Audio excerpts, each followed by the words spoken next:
Hey, how you doing? This is John, and welcome to John's Logbox. It's clobbering time, and we here with the former extreme artist Marcus Kelligrew.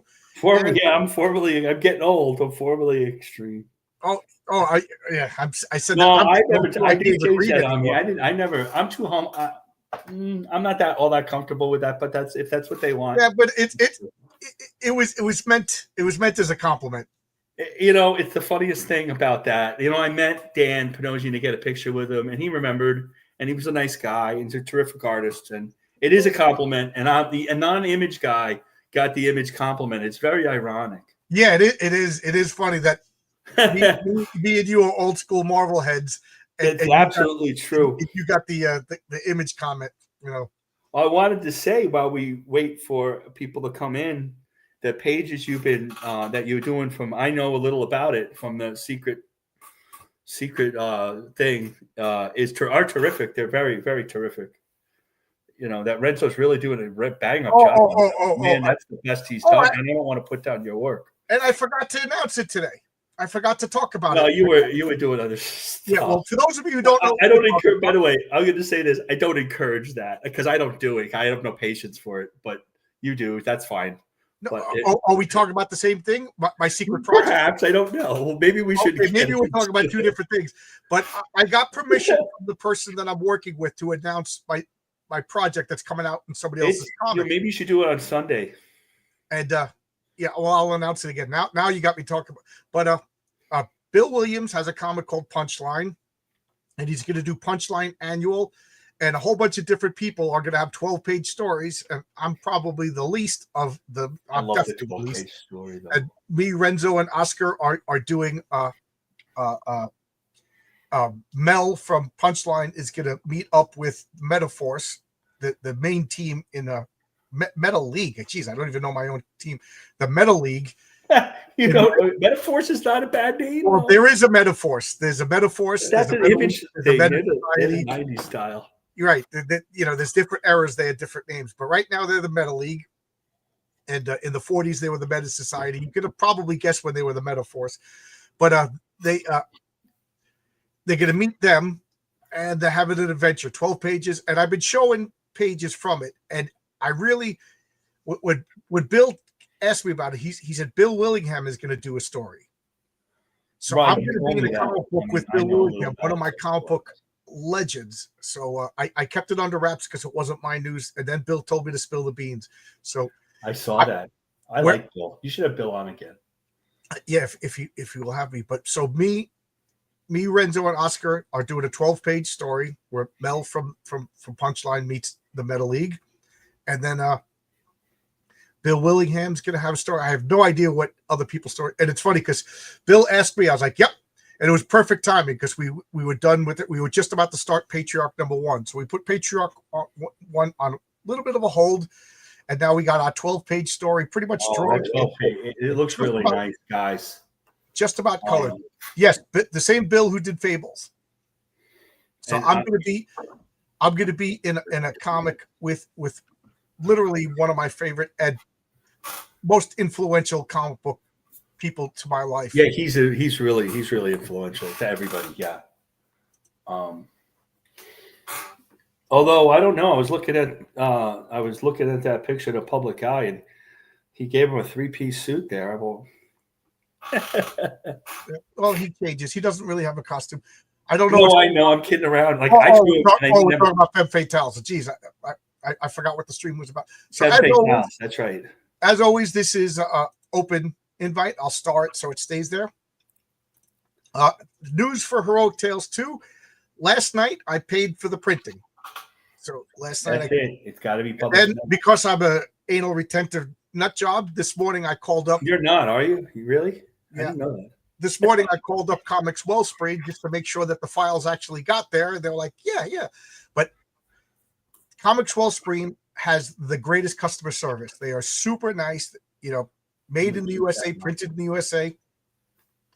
I did something wrong in the files. I misremembered like the page weight and stuff like that. So they pulled up because I said I wanted it exactly like the first one. They fixed it for me.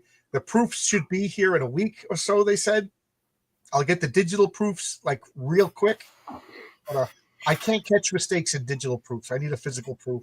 So that's it. If the digital proofs are good, then you say yes, and they're off to the printing, and then I'll be fulfilling. So there you go. There you go. I over printed, of course, so I'll have extras for people now that are like, oh yeah, now that you're printing, can I get a copy? Garfield bag. Oh yeah. Well, that's I don't worry about that stuff. But like it or not, Image was cool back at Image was the coolest thing. They were the biggest selling by far. They were the S, Can't argue with reality. They were the poop. I lived it. From the homeless shelter, where are all the hot ladies? Well, the hot ladies they'll be showing up later, but unfortunately they're all drawings, not flesh and blood. If I remember there was an Image title called 1963. Yes, that was Alan Moore, Rick Veitch. Yeah, never finished it. And they never finished it because I don't remember the exact. Partially because of Jim Lee. I think Jim Lee took too long or something like that. He wanted to do the annual and finish it, and he never did the annual. And then Moore got mad, and then everybody got screwed. Pull up, Google some Don Simpson talks about. He was a letterer. Boy, he's a terrific letterer too, and a terrific artist. I talked to him in Heroes Con. He's a really nice guy. Yeah, I tried to get him on my channel, and he wavers and then stopped responding. So he's a bit of a grump, but he was nice to me when I talked to him here. Yeah, he was a bit of a grump. He wanted an itinerary of what we're going to talk about. I'm like, yeah, he's a little bit of a grump. It's a conversation. Do you plan conversations? I put Renzo on hold. No. I put the patriarch. Oh, Renzo is the patriarch. Yeah. So we were going to. We should be 12 pages into the Patriarch #1, but instead we did 12 pages for Punchline. Well, that's not, because I wanted to get it done because literally I didn't want to screw up Bill's schedule, and I didn't want Bill Williams to be like, listen, you waited too long and then bump me. Like, it's 12 pages. We could get the hardest part was coming up with the story, because the first story was basically Mel telling all my characters how cool they were, so that Bill was like, what is this? Mel Whitby. I was like, you're absolutely right. So I rewrote the story. So there you go. So I will be in Punchline Annual #1. So the way Antarctic Press does, he's going to do a Kickstarter for it. And then once the Kickstarter completes, they do distribution in comic book stores. Oh, is he still with Antarctic Press? That's nice. Yeah. I thought he was with Iconic for some reason. No, but he since he owns Punchline, it's all his. He teams up with people. Right. So this annual, it's going to have team ups with other people. So Iconic Comics might be in it. I don't know. He's teaming up. Okay, I just did something I thought. Yeah. So you're saying Comics Wellspring is yes, excellent customer service. I will say, out of all the comics, I forget the exact number that I ordered for issue #1, and it was 5 variations. There was nothing wrong. Not one damaged comic. Not one. So I order it with the slip of paper between rather than the stapled covers, because then I got to remove them and I'm afraid I'll ruin something or whatever. So I pay a little bit more, and then they give you the option of putting an ad on the back cover. I like putting, because mine's a flip book, so it's going to have 2 covers. So you know what I mean? You could cheap out. I don't want to cheap out. We'll do Master Hobo. Tim Olson says, however, no one would be anything without Marvel. And yeah. Well, that goes, they would say the same thing, though. I mean, right. Right. He's Marvel and DC are the health of comic books. And the fact that they're messing up so badly just shows you that comic books has been like they need. I could talk about this. I just repeat myself over and over again. So there's still time to get Heroic Tale 2. I'm anticipating issue 1 is going to sell out. First printing, I already commissioned a second printing cover. It's so good. It's so good. People might want to do the cover. What the heck? People might want to get it just for this cover. It's so good. I can't wait to show it. But that's great. Got to build suspense, and all of a sudden I need a haircut. Are we talking about Femme Fatales and media? Comics, Femme Fatales. Otherwise, I got a haircut. They shaved it all off. What do you guys think is the greatest book to come out of Image? Oh man, that's a tough one. Any really of the first issues of all all of them were super exciting, whether it was Wild Cyber Force or maybe Jim Lee's first issue. The first issue to me, because mostly probably the ones I got, where because the excitement was there regardless. It wasn't ruined yet. I will say, out of the original, the best was Gen 13. You like Gen 13, right? Yeah, it read well. Divine Right was good too. The rest of them were unreadable messes. Like they win by default because they actually made sense. They also came out. And then like overall in Image Comics, that's tough. I might even say Alan Moore's Supreme was probably my. I love Supreme. I have trade paperbacks in the back room there, in the back closet. But I'm sure this. I like Tom Strong. If you really want to, I like Tom Strong. But that was Wildstar, which was DC. But was that it? Yeah, early Image. I liked Wildstar by Jerry Ordway. Yeah, but I like Jerry Ordway. Right, but Tom Strong, I forgot that might have been Image. Astro City was Image for a while. It was also DC for a while. At one point, like around 2000, Image was the best comic book company. If you ask me, it was consistently putting out the best stuff. Yeah, but that's when Jim Valentino opened it up to all those really unique stuff. When they got rid of him, then it went back to Image is tough. It's tough to work for. You don't work for Image. It's not like Marvel and DC. You have to have the comic for them, and they're distributing the comic, and they might do some advertising, and they might not. Right. It's not quite crowdfunding, but it's not quite not. Like, it's weird. Image, from what I heard, is you come to them with a complete. So I could come to them with Heroic Tales, and if they publish it, yes. If you have like a full issue or two, like if you were going to pitch, I remember having to do one. It was like 9 or 10 pages, and they really wouldn't do it until you had like a whole issue done. And that's why lots of times you would have 1 or 2 issues, and you never see the third one. Right, because they take the original guys. They take a huge cut up front. Like yes, it's a big cut. That's what I've heard too. I remember as much as we goof on Sue DeConnick, she was saying like for Bitch Planet, which I bought 1 issue just out of curiosity, but she said you don't make any money until the trade paperback comes out, but then you might not even make it to a trade paperback because you might not make it to like 5 or 6 issues. So I mean, I'm still reserved. I'm talking to one comic publisher, but I want to have more than 2 comics under my belt. Because my comics are 40 pages. So if I have 3 issues of Heroic Tales, that's 120. You might have to rework them into smaller chunks still. You know what I mean? So that's I didn't even think about that. But then if you took if the comics are 15 pages and you got rid of all the other stuff and it was their comic without like your ads, maybe wouldn't have to rework it. It depends on the pagination. I didn't even think of that. Like each issue of Heroic Tales could almost be 2. Because a regular comic right now, like if you bought a DC comic or Marvel comic, isn't that 24 pages? It's for 24 pages, and then that I could whatever. That's something now you got me thinking, Marcus. See, Marcus, you're not just an extreme artist and beautiful.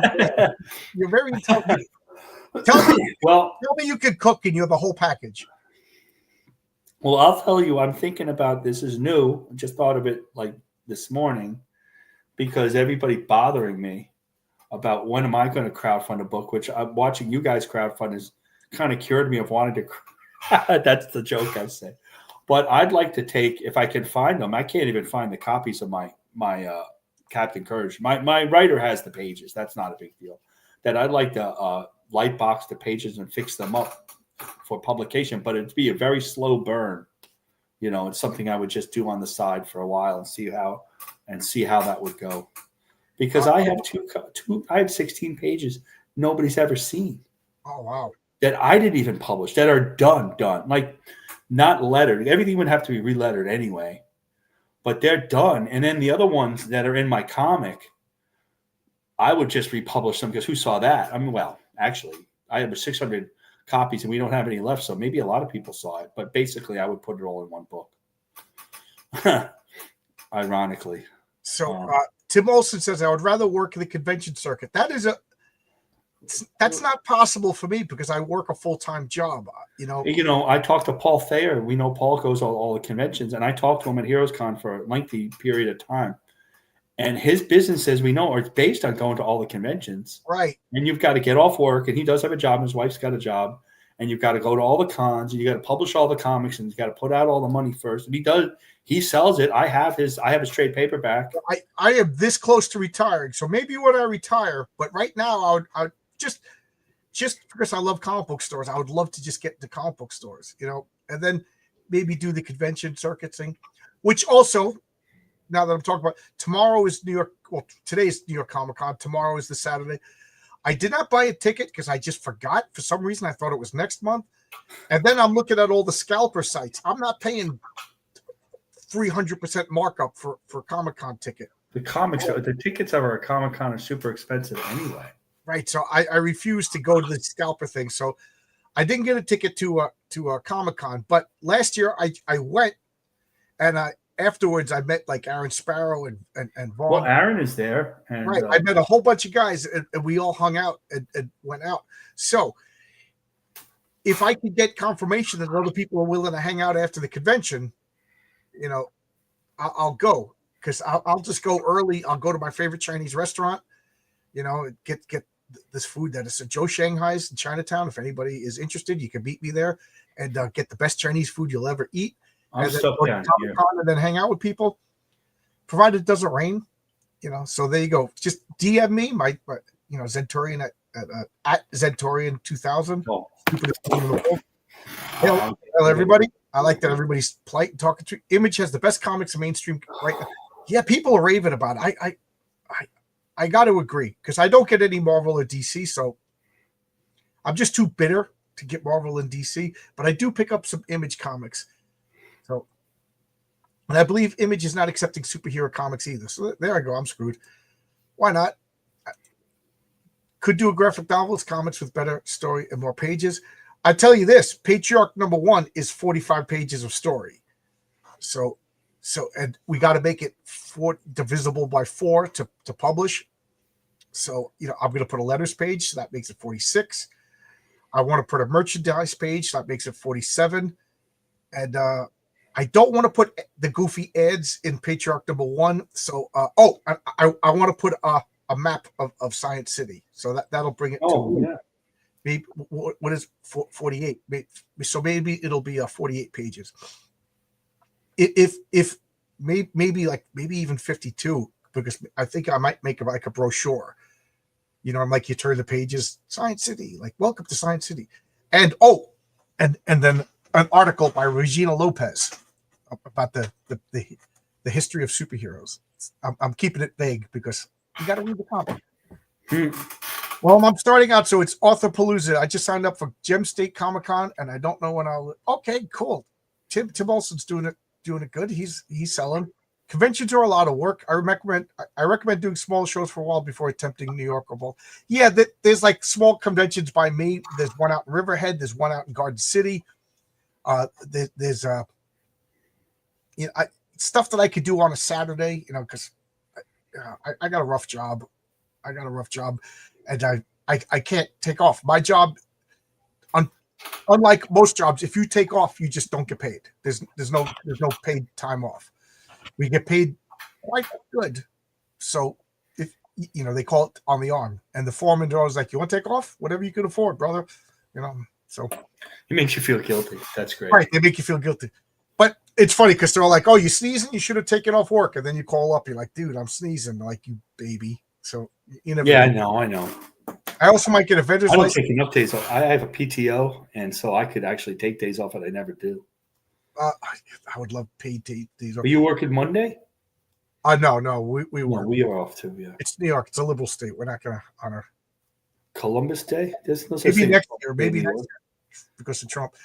Yeah, there's a place called Joe Shanghai's. It used to be in downtown Flushing, right next door to where Mary Sue's Sue Mart was. I put it there on purpose in my script. Let's see. I got to send Renzo photographs of downtown Flushing. I literally know exactly where this story takes place. Heroic Tales 3, the script is ready. Patriarch, the script is ready and done. So and I got like 7 other scripts out with other people. So issue number 4 of Heroic Tales, it's up in the air what it's going to be. It's whoever's done first, the first 2 people done with their stories. I doubt it's going to be Renzo because he's going to be working on Patriarch, and then he's going to be working on my Santa Claus story. So issue number 4 of Heroic Tales, it's whoever's done first gets in there, and that so I don't have a schedule because everybody's like, yeah, I'm working when I'm working. So anyway, why am I talking about that? Oh, it's because Chinese food. There we go, Chinese food. Unless you established to have a professional work number on your belt, yeah. Well, we used to go. That's why we published our comic. We used to go to cons all the time and get tables and put prints out. And they said we better get a comic, so we self-published a comic to sell at cons. And my writer just sent me a picture of it. He was cleaning out his desk, and he sent me a picture of a check for $1.25 because somebody gave us a check for the comic book. That was $1.25. Oh, there you go. And it's like Courageous Studios, $1, like an old school check is 1997. It's dated. A check, could you imagine? For $1.25 comic book. So we made 600 of them. We don't really have, I thought we had a ton left. We don't have that much left. We gave a lot of them away. I think, did you send me issue number 1? I may have. I don't remember. I forget, but I got issue 1 and 2. I bought one of them on eBay. And I forget. One of them is I'm part of an anthology that was in Diamond, and the other one is the one we published, the black and white one with the red. It is a white and red. White I have. It's somewhere in this pile right next to me. I have them. Yeah, it is kind of like Batman, 66, except I drew it straight. And to answer Garfield's question, isn't Mark Miller being published by Image? He switched to Dark Horse.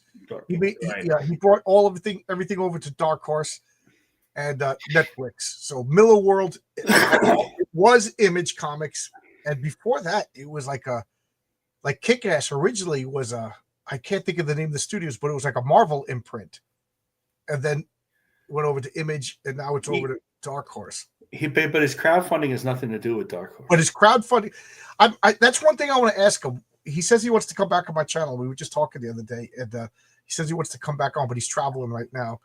And that's the thing I want to ask him is, why do you choose this for crowdfunding? And why? Because everything that is Miller World is owned by Netflix. So maybe there's certain stuff that gave him like $15 million. Right. He's not complaining. So I wonder if this is stuff that is like this new one, Conquest. He said he wrote it when he was a kid. He probably has a personal attachment to it that he wants to. I have to back. That's my guess. I'm speculating on that. I'm waiting. I just got an update of the Sam comic, the one he did with John. Yeah, I'm so bad. I never read the updates. The updates could be like, click this, we'll give you free money, and I'm like, I sent out updates on if you backed me on Kickstarter and fund my comic. The only 2 places I sent out updates last night. So everybody should know. I'm so excited. I love fulfilling. Somebody was busting my chops. If you love Ripper so much, why don't you use Ripper Sam? I saw that. You like to fulfill. Why would you? It's fun. It's satisfying. And you're not in a position that you have thousands and thousands of comics to fulfill. Maybe you would if you did. You wouldn't have time. You would have to be honest, Critical Blast first, just because. Well, that's what Rini uses. Still uses Critical Blast, right? Because RJ's been on my channel. Nothing against Eric July, but I kind of made a promise to. He's the small guy too. I mean, he's one of us. He's a small time guy. He collected Southern Nights. I mean, that's awesome. I remember that comic. So I would go, and like, if I may be so arrogant, and if you're gonna dream big, this Santa Claus story I think is gonna be big enough that maybe we could do a hardcover or something like that, and Critical Blast could do that kind of stuff. Yeah, they do that. Yeah. Maybe Ripper Send would be like, because that comes with its own fan base. Who knows? But contrary to popular belief, it's not like me and Eric July are friends. He barely knows me, So, sorry, that was kind of funny. Yeah, it's the truth. It's the truth. Oh, of course. Yeah, just bring my job with me. Yeah, I'll start wiring up high voltage. Sure, it's all in a folder. He has a briefcase full of electrical stuff. It's amazing. I won't get arrested walking into the job. That's a comic character. How about that? the electrical character, and he has a briefcase, and he opens it up, and stuff just comes out. It's kind of like Inspector Gadget in a briefcase, right? You can have that. If you do New York Comic Con, attempt to do small press to not Artist Alley. Thank you for the advice. No, that's a good idea. Yeah. Comic Con is always in October. It's always not the small Comic Con in Queens is late November. Yeah, you're talking to a person that is addled in my dotage, PB. I'm addled in my dotage. You of all people should know that. You mean people don't have to wait 5 years for the next? I really want to start fulfilling because last issue fulfilled in November. So I want to be able to brag that I had 2 issues done in a calendar year, you know. And then I want to get quicker and quicker. My goal is to do 3 comics a year. That's my goal. Whether, you know, at one point. Baltimore is a great show and they're very art purchasing heavy. You also do, you know, I don't have art to sell. You know, I do have Renzo. I have a folder full of Renzo. Actually, you could sell it for Renzo. Yeah, I would. Yeah. They also do a yearbook for selected artists that drives business to your table as people try to get artists. I'm not an artist. Jim, you come sit with Melvin. Tim Olson, let me look at Melvin. Their link, Amazon links are really long, so they're tough for me to post. Yeah. Put Jim Olson's link and Jim O'Reilly. Quick shameless 25th anniversary SpongeBob trading card. You're doing them, Jim? From Tops, I did some sketch cards. There you go. RJ puts up. Yeah, RJ is awesome. There's 3 RJs. There's RJ Shaw, who's the 4th age. That's RJ1. RJ2 from Critical Blast, that's RJ2, and RJ3 is call sign Orion, the 3 RJs. Here it is. Or three RJ.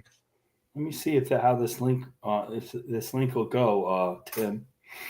Tim also likes his comics cheap, just like his women.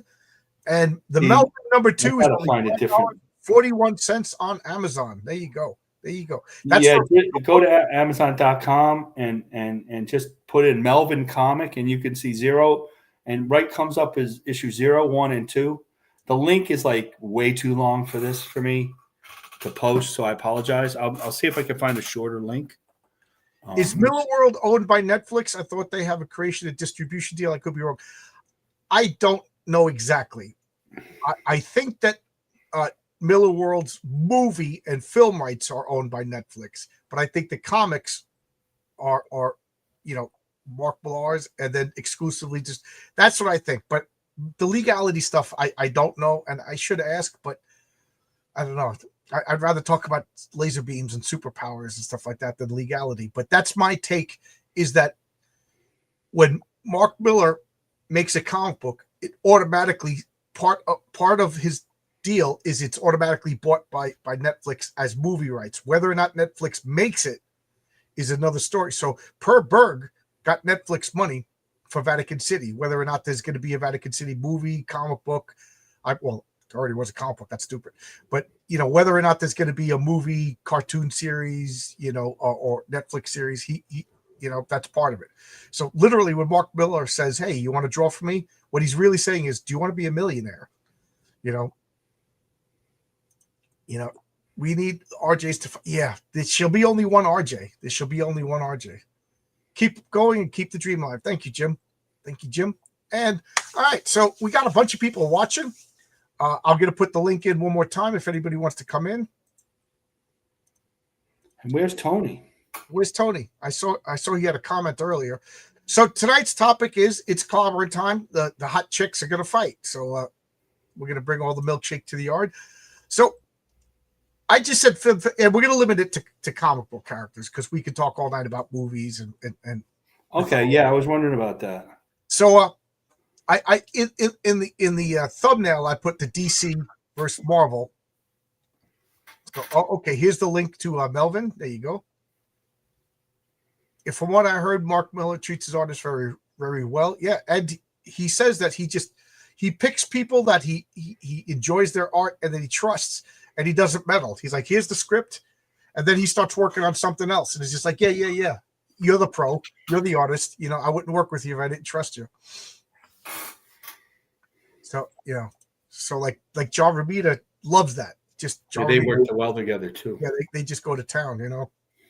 So anyway, I figured we'd start this off just by the Marvel women versus the DC women.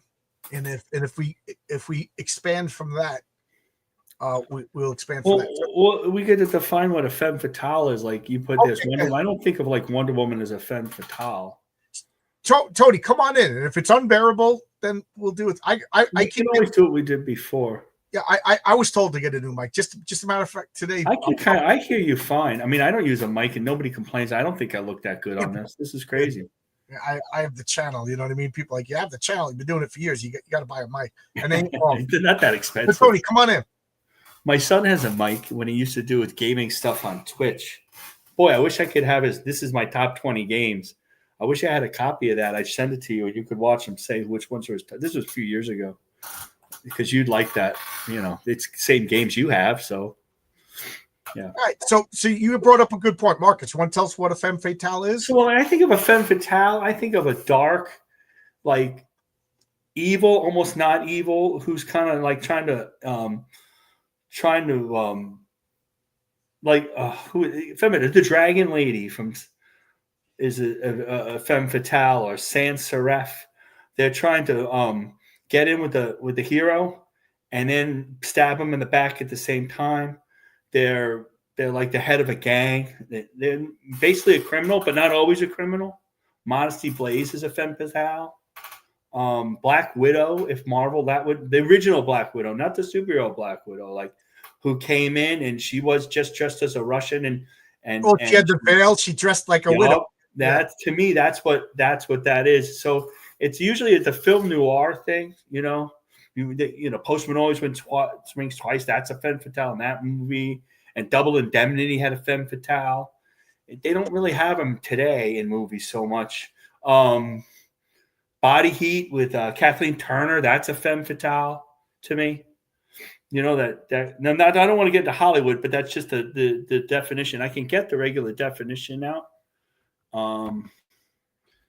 So, overview, it's just like dark, seductive, dangerous women. And you don't see them as much today as you don't, because there's the girl boss instead. They weren't really girl bosses. They used their femininity. Well, that's to their like really feminine. They were the hottest of the hot, right? Right. That's. I'm glad you said that, because I would have went this whole show without bringing that up. Talia al Ghul, yeah. They're not really utilized, because in order to be a femme fatale, you have to embrace all the feminine stereotypes, and that's part of the feminine stereotype. I mean, to me, this is the ultimate comic book femme fatale. Pijel Pijel, sans serif. The Spirit had sans serif, Pijel. He did it all the time. Sans serif, femme fatale, and one of the other ones are trying to Silk Satin. Those are his three. Eisner's three femme fatales, and Pijel is the number one femme fatale. Yeah, I mean that's exactly what I think of as that femme fatale. I mean, literally, I'm going to give you the grok definition of femme fatale. First off, it's spelling, so you spelt it wrong, you stupid idiot. Okay, it's a French term meaning fatal woman or a deadly woman. It refers to a stock character archetype in literature, film, art. It's an alluring, mysterious, and seductive woman who uses her charm and beauty to manipulate men, often leading them into dangerous, compromising, or deadly situations. So, Marcus, you're 100% right. I didn't even think of that. They don't use femme fatales. They don't, and we don't want to talk about Hollywood or comics. They don't really do it because the women are out front. They're the leaders. A femme fatale is a leader of like her criminal gang, but she's not a leader of the comic book. She's not the star. Right. A femme fatale uses the man to do her dirty work, whereas the girl boss does it all herself. She don't need no man. That's absolutely correct. She's using the men, and you see it in the old comics. Like even in like the romance covers, there'll be a femme fatale who's trying to steal the good girl away from the guy she wants on the cover, stuff like that. They don't do that anymore. They really, and that's like in the last 20 years, because you go back 20 years, you could find a femme fatale or two, not as many, but you could. But like what's a femme fatale? I try to think of in our popular. The last big one, and I'm sure there's, but the first one that popped to my mind is the Indiana Jones, the third one, The Last Crusade. The Yes. sexy blonde girl turns out to The choose blonde, the Nazi blonde. That's a femme fatale. Yeah, That's right. she sexed up Indiana Jones, and I tell you, man, that would have worked on me. Yeah. You know? I think that, I don't think there's anything.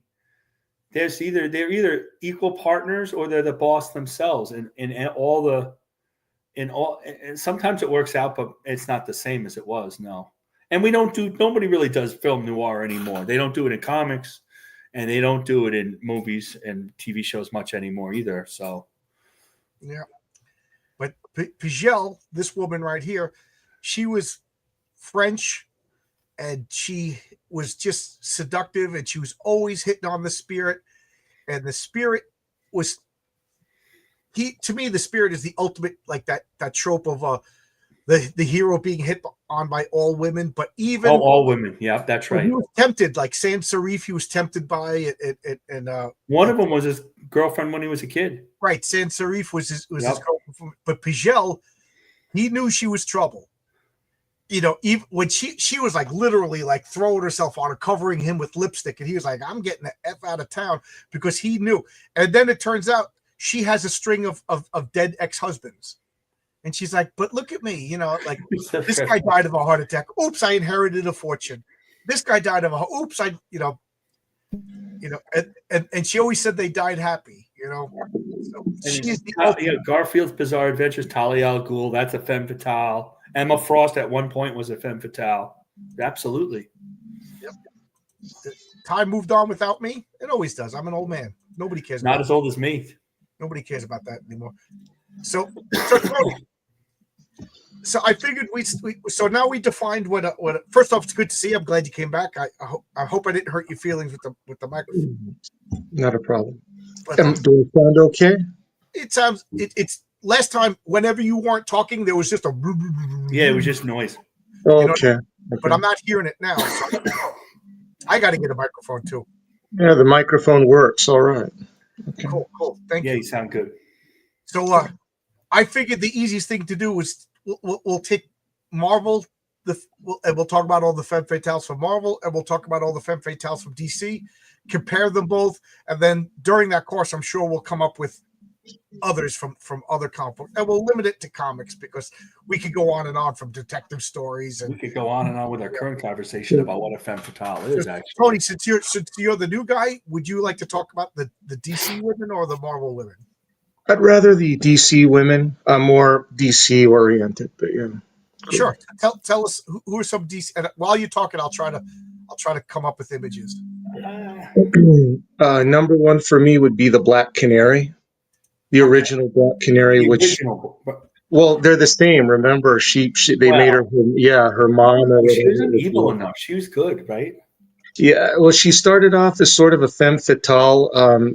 She was a Johnny Thunder antagonist who slowly took over a strip and pushed Johnny Thunder out, which was funny. She would sort of a Robin Hood character. She'd use her charm to rob crooks, but then it sort of changed when she joined the Justice Society, where she became just a regular. There you go. Yeah, by Carmine Infantino, the late great Carmine Infantino. And Bob Kanigher. The other one maybe from that era would be obviously Selena Kyle. Wait, I don't want to leave Black Canary yet. So I didn't know this. So she originally you said I was looking for this, so maybe I missed it. But she was a thief when she started out. Yes. Well, again, it was all retcon. She used Johnny Thunder to open windows for her, open doors. She'd go in, she'd rob people, and then she would leave Johnny Thunder there to get, into trouble. But then it was revealed that she was only robbing criminals, gangsters. But then it changed into later on when she joined the JSA, where she was like a crime fighter. Dinah Lance, she put on a blonde wig and fishnet stockings to fight crime by night. By day, she was a florist, and I'm trying to remember her boyfriend's name. But originally, she was going out with a police detective, and that's why she was doing that to help him out. Oh wow! It's really funny. It's funny for a whole bunch of reasons that she's called the Black Canary, and she has black hair in her real life, but she puts a blonde wig on. Exactly. Like that too. So she was originally what her creation was interesting. Bob Kanigher hated Johnny Thunder, thought he was boring, stupid character. He hated him, and Carmine Infantino didn't particularly like him much either. So around the 88th or 89th issue of Flash Comics, they decided to introduce her. And because Bob Kanigher liked, he supposedly, according to Carmine Infantino, Bob Kanigher had a big hand in designing her, and he basically created his ideal woman with the fishnet stockings and the long blonde hair and all that, and the hourglass figure. And Carmine Infantino said that he liked drawing her better than Johnny Thunder. So she started off as a recurring character, but after 4 or 5 appearances, Thunder was just pushed out of his own strip and mainly forgotten until he came back in the 60s when the JSA would meet the JLA every year or so. I forgot how that worked back then, but yeah, there you go. Yeah, they would have the yearly team up. Yeah.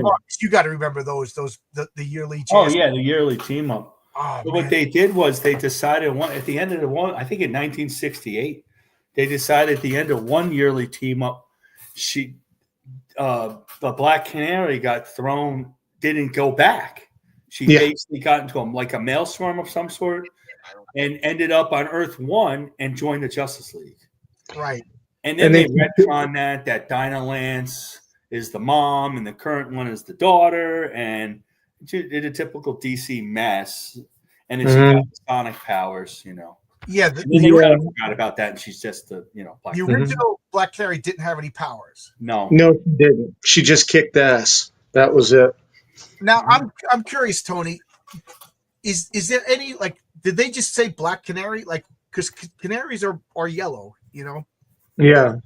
Is there a real Black Canary, and is there an expression, or did they just think it was an interesting combination? I think they got that from her hair, the wig that she wore, the blonde wig, I guess. I don't know. I didn't. They never really. The interviews I read about this about her, Infantino didn't really say where they got the name from. It's just something that Kanigher dreamed up, Well, she wore that's supposed to be black leather, of course. Right. In comics, it ends up to be blue, but supposedly she was modeled after Glory Lake Swanson. Veronica Lake. Veronica Lake. Thank you. Yeah.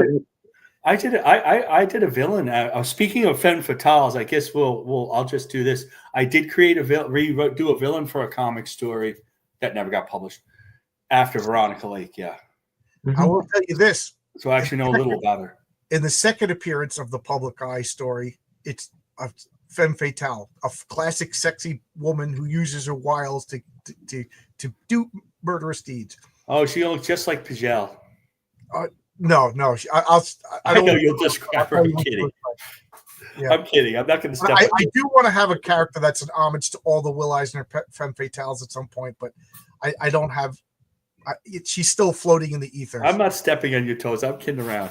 But this villain has been a long time supervillain in my role playing campaigns, and I can't wait to put her in a comic book. But anyway, Black Canary. Yeah, I remember her husband. I forget his name, but he was a police chief, and he became the father of the golden age, or I mean of the modern age Black Canary. And now, how did the Black Canary, the second one, get her sonic powers? Did they ever? They did. But I'm gonna have to look it up.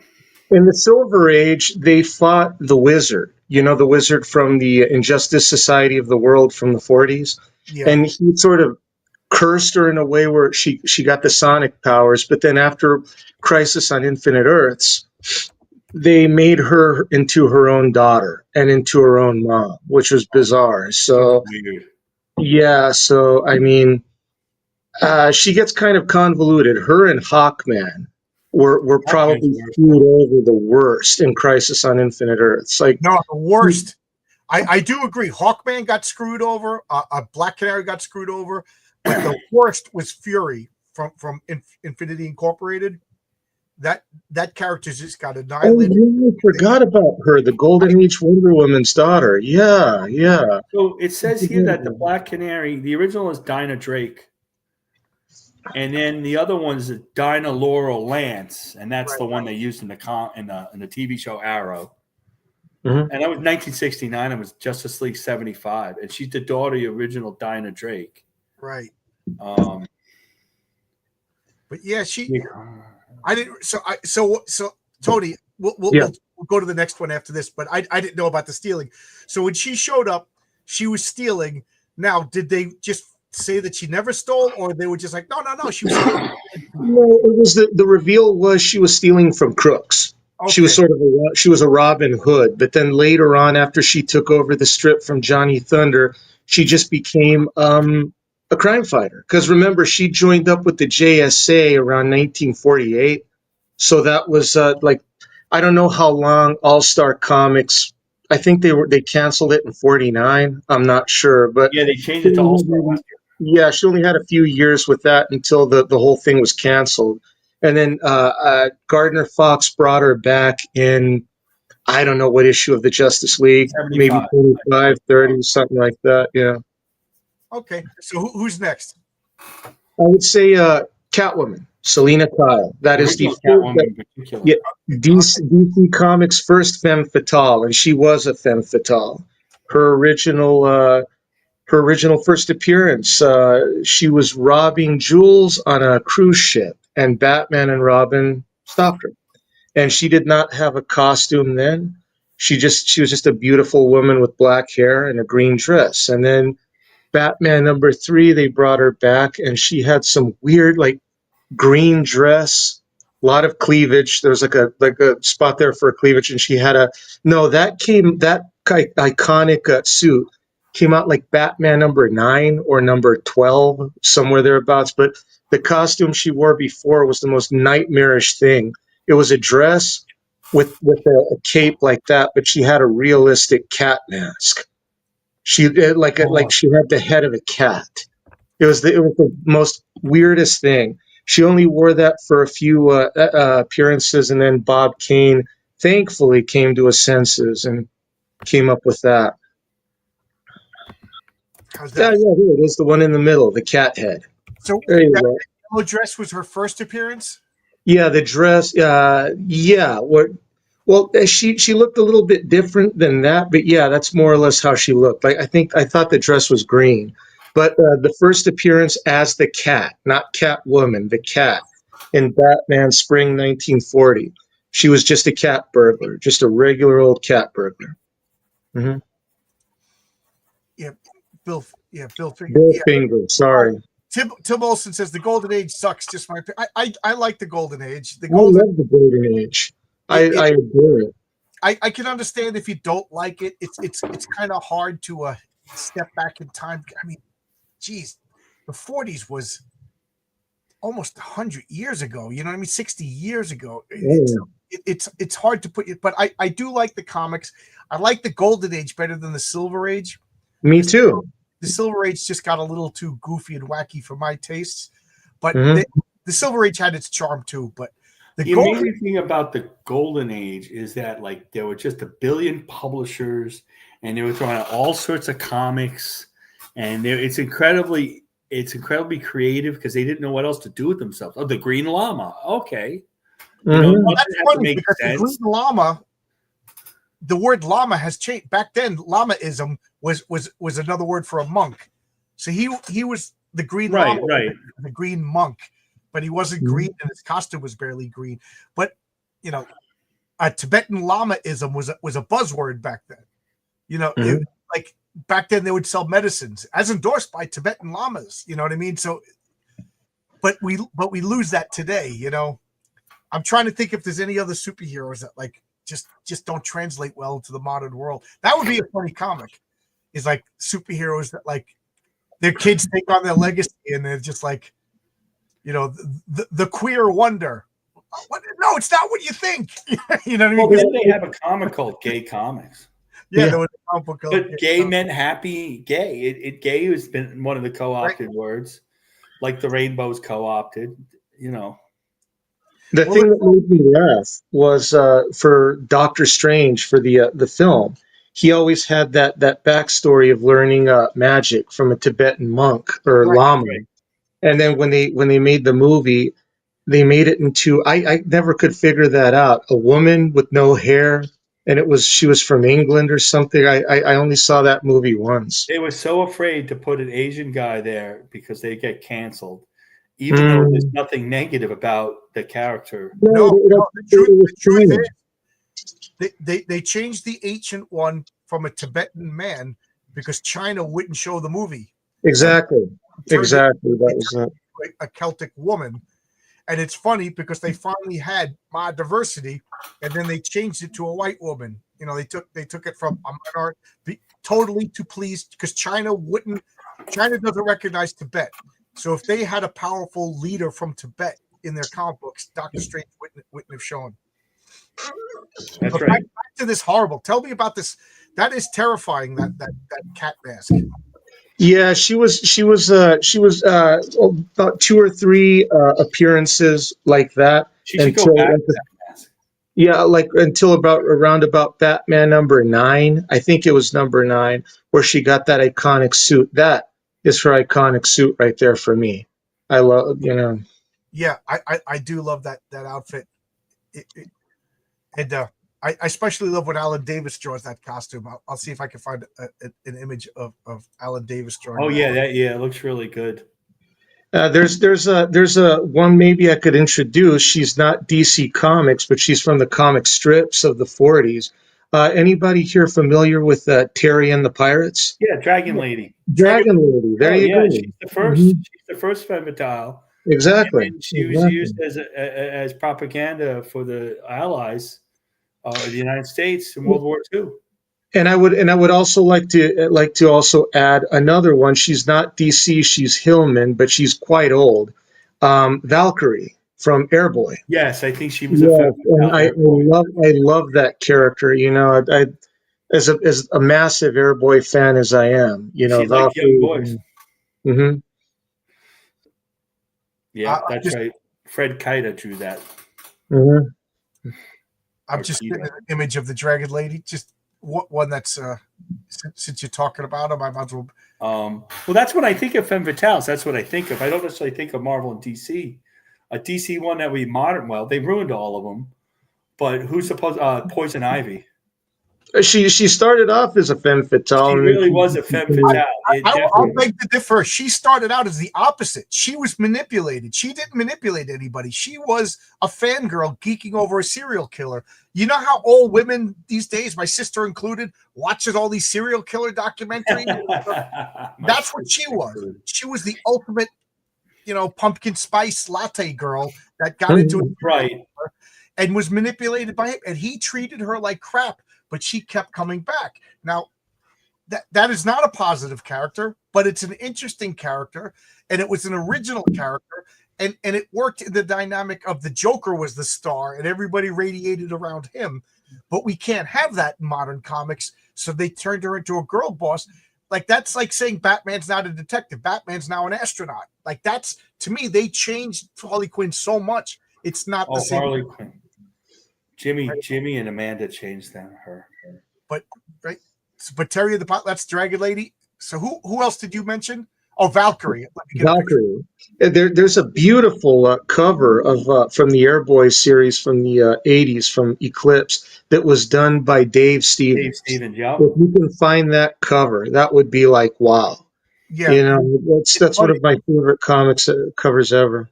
I remember when I had that comic, my father was like, "I like the way they draw women these days." And she was an odd one. I remember I asked Chuck Dixon once, and we kind of laughed about that. I was like, did you get into any trouble with the whole Davy Jr. Valkyrie thing? And he said, oh yeah, we did, but it was the '80s, stuff like that was allowed.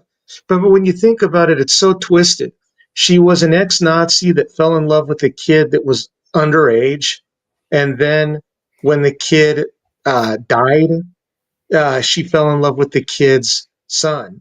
And Right. she herself, while she was what a woman in her early mid to late 20s. She was asleep, but she was like 86 in real life, and the kid was like old enough to be her grandson. It was a very twisted relationship, but I did love the character nonetheless. Yeah, Yeah, there we go. that's it. That's the one. Yeah. Beautiful, beautiful cover. Well, Dave Stevens, Dave Stevens is the king of cheesecake. Oh yes, yes, He he was. straddles that line of titillation and sexy. Oh yes, But look at Airboy just laid on the ground, grabbing her foot. yes. The other foot, it's like almost on his rib cage. Yeah, Airboy. It's funny because I picked up Airboy #1 because it was 50 cents.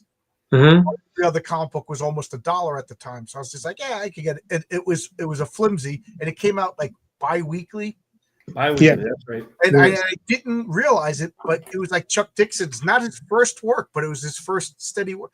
So, I got in on Chuck Dixon like at the beginning of his career, and Yeah, I got to say, Airboy, So did I I. didn't Yeah. read it first, but somewhere around issue 15, I was just like, this is the most unique series. It's bizarre, like you said. It's like it's inappropriate, but then she is like immortal. Like she dies and comes back. And No. What it was Misery. The villain Misery is in love with her and wants to possess her and enshrine her within the air tomb. That's where she was for all those years. Right, And that's what I mean. Like, but the Misery is basically this death. He's this. yeah, he's death from the skies. He's This guy. yeah. I love that character, Misery, and he flies a gigantic like bomber. Mm-hmm. The air tomb. Mm-hmm. Yeah. And inside, it's like I really liked Airboy. The backup was Graham Nolan's first comic, Skywolf. Inside the air tomb was like this infinite graveyard with Dan walked through it. It was beyond time and space. So he captured her. Basically, she was dead to the world, but the air tomb was just flying over the world, like beyond radar and everything. And then Airboy rescues her.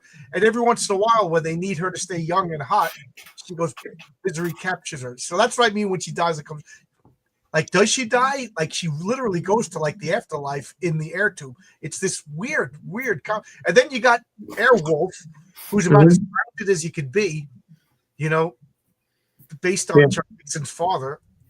And then you got the airplane that flaps its wings and it's Birdie. I recommend this. Do not get the James Robinson Airboy. No. It is. It was weird. I love the series, the original 50 issue series, but I did too. The only thing that I find about it is the art is inconsistent. It starts off with Tim Truman for the first 8 issues, and then he goes away. And sometimes you get like Sam Keith, sometimes you get Graham Nolan, but most of the time it's just the art's it's the story. It's one of the most well-written books. For me, everyone praises Chuck Dixon for Robin, and I like his Robin run, and I love his Batman run. But for me, he'll always be Airboy. For me, he'll always be Alien Legion. Those are the two favorite things that he wrote that I love. I think Stan walked in a lot of those issues. Yes. And he was more of an inker than a pencil. I think I liked it. But you're right. It would change. I mean, it's Eclipse, so, it wasn't like one guy. But not only that, it was like bi-weekly, so they probably had. Well, it wasn't bi-weekly. Yeah, it was. That's another thing. That's absolutely right. Chuck Dixon is notoriously fast. Like he could be like 6 months ahead of publishing schedule, and at bi-weekly, that's 24 issues ahead. So he was, you know what I mean. And then he probably had Tim Truman drawing this, and then Stan Walk drawing that. He had a business with Tim Truman. They would. I mean, Tim Truman's pretty left, but he had a business with Tim Truman. Is Tim Truman doing anything? Tim Truman? Yeah, is he doing anything? I haven't seen him in years. He did Scout, right? He did Scout. I love Scout. Yeah. And oh my God, the art in Scout is so good. It's the kind of comic book art you don't see anymore. It is super realistic in that fact. Beautiful. every issue, every issue of Scout is especially early on, is a blues song title. Right. He's also a musician. I looked up his band. They play some good old like Black Sabbathy rock. The Tim Truman's band name escapes me. But if you like, it's funny because it's post-apocalyptic after the war in 2020. Yeah, I know. Like 1983. So I love that. But if you like military, Apache helicopters, tanks, guns, you know what I mean, and that is Scout. It's really good, really good. But it has nothing to do with Femme Fatale. So who's your next Femme Fatale you want to talk about? If I'm going the DC vein, Circe, as adapted by Robert Kanigher and H.G. Peters. Oh, really? I didn't know there was a DC. Now I got to Google DC. Yeah, Circe. So you could include her there. Let me think of a few others. Oh, okay, yeah. How did I not think of her? Yeah, she fought Wonder Woman. And then if we're going that route, the original Cheetah, created by William Moulton Marston and H.G. Peters. The original Cheetah. So you have her. So there you go. Okay, so that begs the question: would you consider Wonder Woman a femme fatale? She's beautiful, but she doesn't use her sex as a weapon. Right. So yes, I mean, yeah. So I don't think that. Maybe I don't know. I would say a hard no. She doesn't use that seductive powers to manipulate men. You know. To me, that's what makes a femme fatale is that they use their curves and their womanly wiles to get you. It's Circe, Greek mythology was the classic example of that. You know? Yes, turning men into pigs. I've been reading a lot of Greek mythology lately, and I forgot this, but like they showed up on the island, so there's a bunch of the I was gonna say Argonauts, but they're not. The Odysseus's ship. On Odysseus, they show up on this island, and she greets them topless. All of these guys on a ship, you know what I mean, and then turns them over. She was mean, you know what I mean? She tempts them all. These guys get all horny, and then calls them sexist pigs, and then turns them into pigs. Well, they were misbehaving, if you remember. Remember, they were becoming a bunch of drunken louts, and that pissed her off. So she did have a little bit of cause to do what she did. Yeah. And then Odysseus sat on the beach all day long, trying to go home for 10 years until she was just like, yeah. So I'm surprised you didn't bring up Miss Fury. Miss Fury was published by Timely, I believe. So Miss the cat lady. Yeah, that was Timely. Harvey Mills. Yeah. So that's Marvel. Jeez, I didn't realize she was Timely. Well, let me double check because I think Harvey Mills. That's an interesting lady right there. She was she was an artist that worked part-time as a model. Yeah, she was a very beautiful woman. If you could find a picture of her, she was drop dead gorgeous, actually. Who, the creator? Yeah, Tarpe Mills, the creator. Yes. Oh, yeah, that's Marvel. Yeah, it's Marvel. Yeah. Okay, so we jump in I guess we're going to Marvel then. Yeah, pretty much. So, but this is Miss Fury. Now, there's some debate of whether or not she's the first costume superhero. For the first female costume superhero, her name was I'll have to look her up. She was an odd one. I think her name was Phantasmo, if I'm not mistaken. It was. I don't know. I'll have to see. I know she crap. Let me see if I could Google it. I don't even think that's her real name. She came out in an issue of she predated Catwoman. She was some sort of a jungle character. She maybe I'm talking out of my butt here. Let me give her a shot. Well, this is Miss Fury. From what I remember, she wears a black cat suit with a cape, and the suit itself is somehow magical, and it gives her like agility reflexes and things like that. She's not super strong, and then I think it has like built-in claws. Yeah, and she it also gives her 9 lives like a cat. Oh, okay. I didn't know that. Yeah. So I have it here. Yeah, Fanto, Thank Fantomah. you. Thank you. I appreciate that. Created by the infamous Fletcher Hanks. Yes, yes, And yes. Jungle There you Comics, go. 1940. Yeah, And there's something. Predates Wonder Woman. that is Tarp. I never thought to look her up before. She's She's a strange one. Like I said, she's a character. She went on it. She dated Stan Lee for about a week, and then something happened, and she never talked to him again. He never mentioned her. Stan Lee was a weird one. He dated Patricia Highsmith. You know, the lady that wrote all those talented Mr. Ripley novels. oh, The really? lesbian. Stan Lee was a bit of a ladies' man. Yeah, he was, and yeah. So I mean, His third wife. Basically, he said he saw her, like, was smitten, and said, "That's the woman I want to marry." But the problem was she was already engaged to another man. And he went to a door, knocked on the door, and was just like, "I don't want to hear that you get married to him. You get married to me," kind of thing. You know, and they were married for what, 700 years. You know, Yeah. and when she died, Stan didn't last too much longer after that. You know, Just like my grandparents. My grandmother died, and then my grandfather lasted a month, and then he followed her. Yeah. but I didn't realize Tarpey Mills was that. Yeah, she looks like an old Hollywood movie star. Yeah. Good for you, Stan. And this was all pre-hair weave. You know what I mean? So this, you don't need no hair to get these beautiful women. So he wasn't bald back then. I know. Is Viper from Marvel? Yes. Oh yeah. I would say Viper. I mean, that's a throwback to. They're all fallback to the Dragon Lady and Pijel and stuff, but more superhero. And then she had the hair over her eye, like Veronica Lake. So when you think about who created these characters, usually John Romita had something to do with it because he was in the office, and he always wanted to bring back Milt Kniff style stuff. Yeah, I mean, look, how could you not say that? Yeah, she used sex as a weapon to quote what was that? Benatar, stop using sex as a weapon.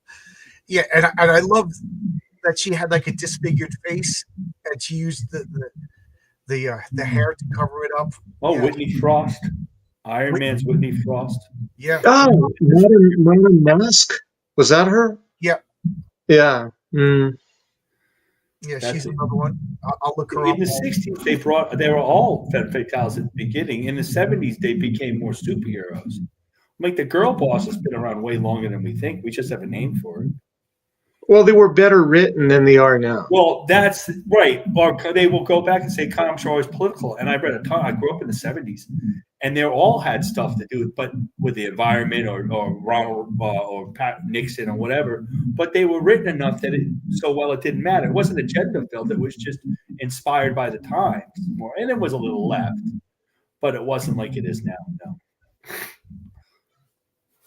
No. So there's the original Poison Ivy, like we were talking about. Let's see, for DC, I'm trying to think. That's about it on my end. I guess there's a lot of one-offs that will show up in a comic. Yeah. I forget now. Madam Mask, was she disfigured under the mask too? She was disfigured. Whitney Frost was disfigured under the mask. Yeah. Which, I mean, there's a bunch that are all one-offs. She should have married Dr. Doom. They would have had a lot in common. Actually, her dad was Baron Nefaria, if I'm remembering. That's right. Oh, yeah. And then he got an Iron Man through and like the first issue of Michelini Leighton. He threw a piece of machinery and ended up killing him. That was the one that was keeping him alive. And then she broke up with him. Getting the Marvel's best femme fatale, Natasha Romanoff. Right. We said that earlier. She started off as a sexpionage agent, and now she became like I get a kick out of that. They were interviewing what's her name, the actress that played her, and she's like, I hated my character, the fact that all she was using her body, her sex appeal. It's like, well, That's kind of what the character was created to be. You know, that's why she was the Yeah, Black they Widow. played that up through the 70s, and only was later that she really didn't play that up. Like Frank Miller, everything, Elektra. Elektra. There you go. Did you Yeah. already talk about the Sans Serif? Yeah, We but talked about Sans Serif and Pigel. I want to say two things. First off, Elektra to me wasn't a femme fatale. She didn't manipulate it. She was kind of direct. Like she was sexy. She did it early on, like in college, the college years. Oh, okay, all right. But yes, you're right about that. She ended up not to be a femme fatale. They don't stay a femme fatale that long. You're right about that. But Black Widow. Would you consider Jean Grey a femme fatale? Because she started off as a good guy, then she became like a clone that became evil. Then she became the Dark Phoenix and all that. Emma Frost. Emma Frost is a femme fatale. The original Emma Frost was a femme fatale. Yeah. But she's like, she has the power to back it up if her sex doesn't work. But I don't think Jean Grey, first off, Phoenix was a good person. She didn't use her sex appeal to get people to do things that they didn't want to do. And then when she was Dark Phoenix, like she just killed, like, but like the whole Goblin Queen was a femme fatale. Hellcat? Was Hellcat a femme fatale? No, she was just a sexy chick. Patsy Walker? I don't know if she used her sex to distract them, I guess. I don't know. I mean, well, I don't think so. Like then Power Girl, like she used the boob window to distract. I don't know if she's really a femme fatale. Yeah. Power Girl operated. I don't think they wrote her as a femme fatale. Zatanna? She operated under the same rules that Red Sonja did, whereas distraction. That's what that Wally West. It started off as a joke. Wally West just every issue he drew her boobs got bigger and bigger and bigger and bigger until he was hoping that the editor would notice. Right. Yeah. I want to get back to Black Widow. First off, Scarlett Johansson, if you didn't look like that, you'd be working as a dental assistant. So shut your mouth. You know what I mean? You owe everything to That's just a virtue signal. She doesn't really believe that. Like Sydney Sweeney. That's you know why everybody likes Sydney Sweeney for two reasons, but it's really three reasons. The third reason is she understands why people like her. And she makes no apologies from it. It's like actually refreshing that she's just like, yeah, I got big boobs and my fans like that. And I'm going to keep my politics to myself, and I'm a hot blonde. And, that's kind of refreshing. She doesn't I guarantee you in like 10 years, she's going to start lecturing us. But right now she ain't lecturing us. But Scarlett Johansson, if you look like Ruth Buzzy, you'd be working at the pick and save. So shut up. Second off, when you're taking a character named the Black Widow, what does the Black Widow mean? Like it means femme fatale. Like you can't, unless you want to name your character the femme fatale, you can't be more on the nose than the Black Widow. The Black Widow, yeah. So knock it off. That to me is just insulting. That's insulting to your fans. That's insulting to the audience, and it's insulting to yourself. Like, I think she's just bitter that she's old. Can you imagine Charles Bronson just like every role I get, I'm like an thug. It's like Charles Bronson knows what he does. You know what I mean? He knows why he's cast. No, I think she's just getting mad because she's getting a little long in the tooth, and nobody wants to cast her as the sexy young thing anymore. I think it's a little bit of bruised ego there. But she's still good looking. She's still sexy. You know what I mean? And she. Well, I think she was miscast as Black Widow. She was too wholesome looking. Black Widow has to have a sinister beauty. Like, yeah, but when then Iron Man 2 with the long curly hair that was more red, she wasn't as quite as well. She was sexy. She was in the Avengers. I'll say that. Like this say to say, Famke Jackson in the James Bond movies would have been the perfect Black Widow. Mm-hmm. She's got like a like a sinister beauty. The Black Cat. When somebody wearing black, Spider-Man's Black Cat's a femme fatale. Yeah. Silver Sable, absolutely, she's a femme fatale, but she's got the power to back it up. Yeah, the Velvet Underground have a song named Femme Fatale. Yep. Tiger. Yep. How you doing? I knew you would be here tonight, Harrenberg. Oh, he should know all about the femme fatales. Right. Harrenberg is the expert. Harrenberg, do you have any femme fatales in your comic, in your series? DC Talia Al Ghul's a femme fatale. Yeah, let me get an image of Talia al Ghul. And I do think Anna de Armas would be perfect to play her. Because Yes, I think that's in my mind, because she's already has a foreign accent, and to me, Talia, like she's more like small and like feminine rather than like a big, like she's a leader, not a fighter. Although she can fight. Talia. Karai from the Teenage Mutant Ninja Turtles. Oh, I don't know that character. You're reading the old Mirage series, right, John? Yeah, get She, some she coffee. I'll be appears back in in a minute. like the 60s, the 70s, so somewhere thereabouts. She's the daughter of Shredder. Oh, what's her name? Karai. I don't know how to spell Karai. I think I don't know, but she took over the Talia. She took over the foot from her dad. So yeah. And Yeah. would you consider Tigra a femme fatale? Oh, definitely. Yeah. That's a good one. That's a good Mhm. one. I'll get Tiger too while we're looking at Talia al Ghul. That is, yeah, Mhm. Tiger from Marvel. I mean that, as far as I know, to me. Oh, why is cars coming up? There's a car called the Tiger. Okay.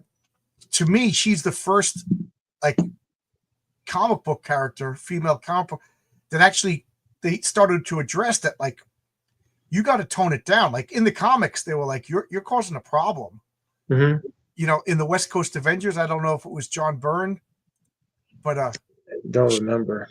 but they were like, they had to like give her a stern talking to.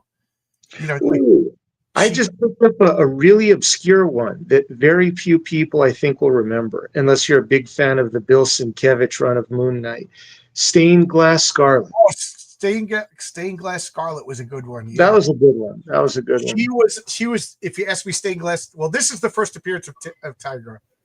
Mm. You know, at the furry convention right there. That is Patsy Walker, though. This Oh, no, is that's Greer. that's Greer Grant. Yeah, they were, and this They was. changed the name. Yeah, she was from Patsy Walker. She became Tiger. She was the original one. That's right. I forgot. Patsy Walker became Hellcat. Hellcat. Yeah, she was She was the cat first. Yeah. Speaking of Wally Wood. Yeah. What's it? Master Hobo says Talia was so hot Batman made a kid with her. Yep. Oh, cool. I got my blessing from Zach Tan. Good. I can proceed. Carey Nelson, right. Nelson. Yep. So that's the original. Who did you just say? Oh, Stained Glass Scarlet. Yeah. Unless you're a fan of that run of Moon Knight, you probably won't even remember. She was a nun. I remember she wore a red dress on that cover. Yeah. She was like sort of Moon Knight's Catwoman, I guess. His sans serif. You know, that's who she sort of was. I don't know I haven't read a Marvel comic in years, so I don't know if she's even still alive or in continuity. I remember she, quote unquote, died in the comics, but that doesn't mean anything. You know, that's a beautiful Bill Sienkiewicz work. It was a little bit more sexy, but this is like how she appeared. So she was a nun, but I forget. Did she ended up having a kid? So I forget. The gangster, and then the kid took off after her dad, the dad, and he died. And she decided to get revenge, and I think she used a crossbow or something. It's been a while. I think she did. And she had a hideout in a decommissioned church. Yes, kind of like what's that church near Wall Street that's going to kill me? Trinity? Is it Trinity? But there's a real small church near Wall Street that's like tiny but stone. It's one of those. It's like Gothic church, and she lived there in the darkness, and she was using crossbows and killing mafia guys because her son got killed in a mob. Well, the crossbows mafia guy's a huntress. Right. Yeah. Oh, Typhoid Mary. Oh, well, that's like the ultimate, right? Typhoid Mary. I totally forgot about her. Yeah. I don't think Dagger's a femme fatale at all.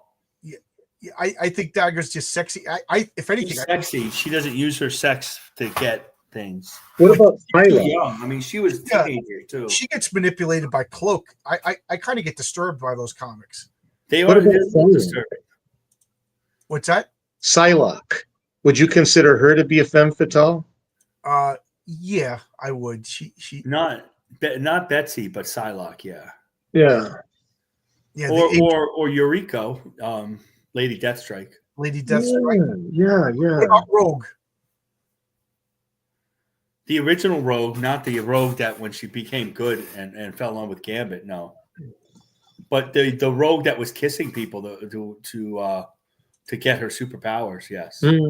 Star Sapphire is a good one. I'll look up Star Sapphire. Star Sapphire. Damn, I can't believe I forgot about her. And she was early. She was 1959.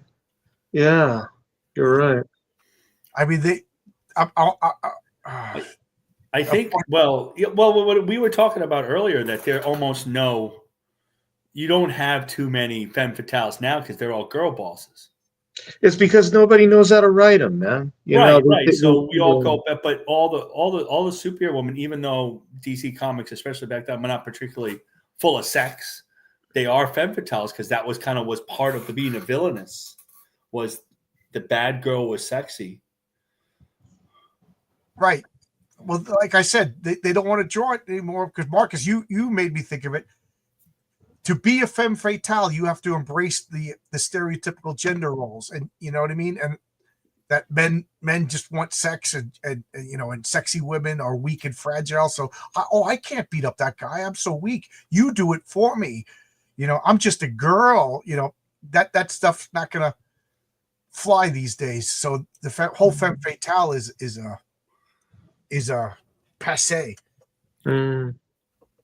I mean, all those old guys you read were involved, were influenced by Milt Knepper, always trying to throw in somebody like the Dragon Lady in their comics, whether it was Spider-Man or Daredevil or Batman, especially in the 50s and 60s. When they were able to do it with the comics code. Like Mantis started as a femme fatale. She used all her sex, the Steve Englehart Mantis, to manipulate the Vision, the Swordsman, Thor. Like if you really, because I've read those comics a couple of times, I remember them. She was a femme fatale. I mean, Englehart fell in love with her and made her a goddess, but she, especially from the Far East, femme fatale. Talk about stereotype, right? The Poison Ivy thing to me perfectly encapsulates what you say, Marcus. I mean, that character back in Batman 181, she was a femme fatale. She used sex to manipulate. And then now, what has she become? Well, she's now a goofy lesbian. Poison Ivy femme fatale. She's now Poison Ivy, Harley Quinn's better half. There is no femme fatale now in no, DC not at all. Yeah, I remember a Batman issue, not the Batman Legend of the Batman or whatever they ended up calling it, that Kevin Nolan drew, and they or was it Mike Mignola, and they had a terrific cover of her looking all super sexy on the cover. I have to look it up, but I keep flashing back to that, and it wasn't even that long ago that they still use that trope, and they don't use it at all now because it's considered against feminism. It's feminism. They were using that feminism. It's the ultimate irony, right? Yeah, but that's the thing. They hate beauty. If you notice, that's why. Oh yeah, they hate beauty. For a while there, Carol Danvers was drawn like a guy. She looked like she had a jaw she looked like a quarterback. I remember back when Carol Danvers was drawn beautiful. I remember when. Oh my God! Those she was gorgeous. Ms. Marvel, when they first came out, she was gorgeous. The John Buscema and Joe Sinnott and or the Finn Cho Miss Marvel. Oh my God! Look that one up. Oh Aaron Lopresti's Miss Marvel. He's a king of drawing beautiful women. Yeah, and Frank Cho, of course. Well, I got a few more I'd like to toss in, but they're not Marvel or DC. But you could do. They pretty much encompass sexiness in the 90s era. Sarah Pizzini, the Witchblade. And Looker. I forgot about Looker. I forgot about Looker too, but I never got Batman and the Outsiders. It's one of those. I like this comic. First off, it's Alan. If Alan Davis is going to draw a woman, It's a great comic. I've read them since. but she. I mean, her whole point was it's a play on words. She's a looker, and then she had like sight-based powers. You know what I mean? And then they didn't know what to do with her after a while. Like I think once the political correctness started to creep in, she became a vampire. Because like we couldn't just have like a sexy girl who loved being sexy, you know, and flaunted it. Like Megan from Excalibur. Mm-hmm. Oh, Megan. Oh my God. Yeah. Well, she wasn't dark, but I would say yes. If I'm remembering about her, it's been years since I've read that run, but originally her name was Emily and she was really ugly. And then something happened and she got a big glow up. And she became beautiful, and her husband liked her better the way she looked before, and they kind of split up because of that. Really? Am I remembering that correctly, John? I always thought that Megan was like some sort of like non-human. Oh yeah, no, I'm talking about the Looker. Oh yeah, Megan. Megan was a werewolf. Yeah, like a wolf thing. Yeah, I remember that. Yeah. Yeah, I remember that story. Yeah, she was like a plain Jane kind of girl. Mm-hmm. And when she got her powers, ironically, it destroyed her marriage because I guess she was just too hot, you know. Oh, here's two more. Blackfire from the Titans, and it's God, funny. Is she because she was supposed to be ugly originally? Who? Blackfire, Coriander's sister. No, she was as beautiful as Coriander. She was gorgeous. Yeah. My memory is, but that was one of the reasons she became a villain is that she was jealous. She was the total. She opposite. was jealous, but I don't think. Yeah.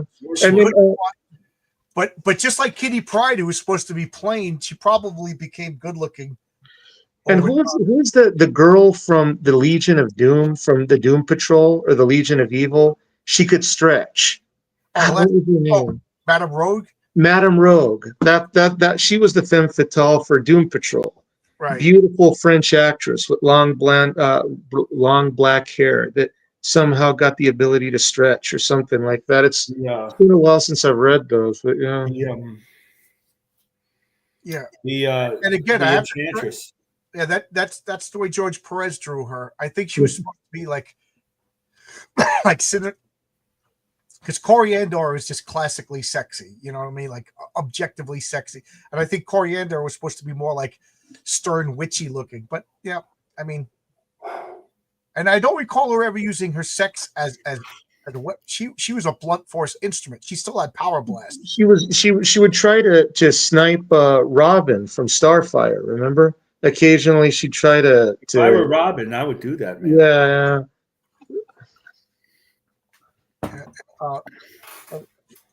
Thor's Enchantress was a femme fatale. And Killer Frost. Yeah, Arctica's a good.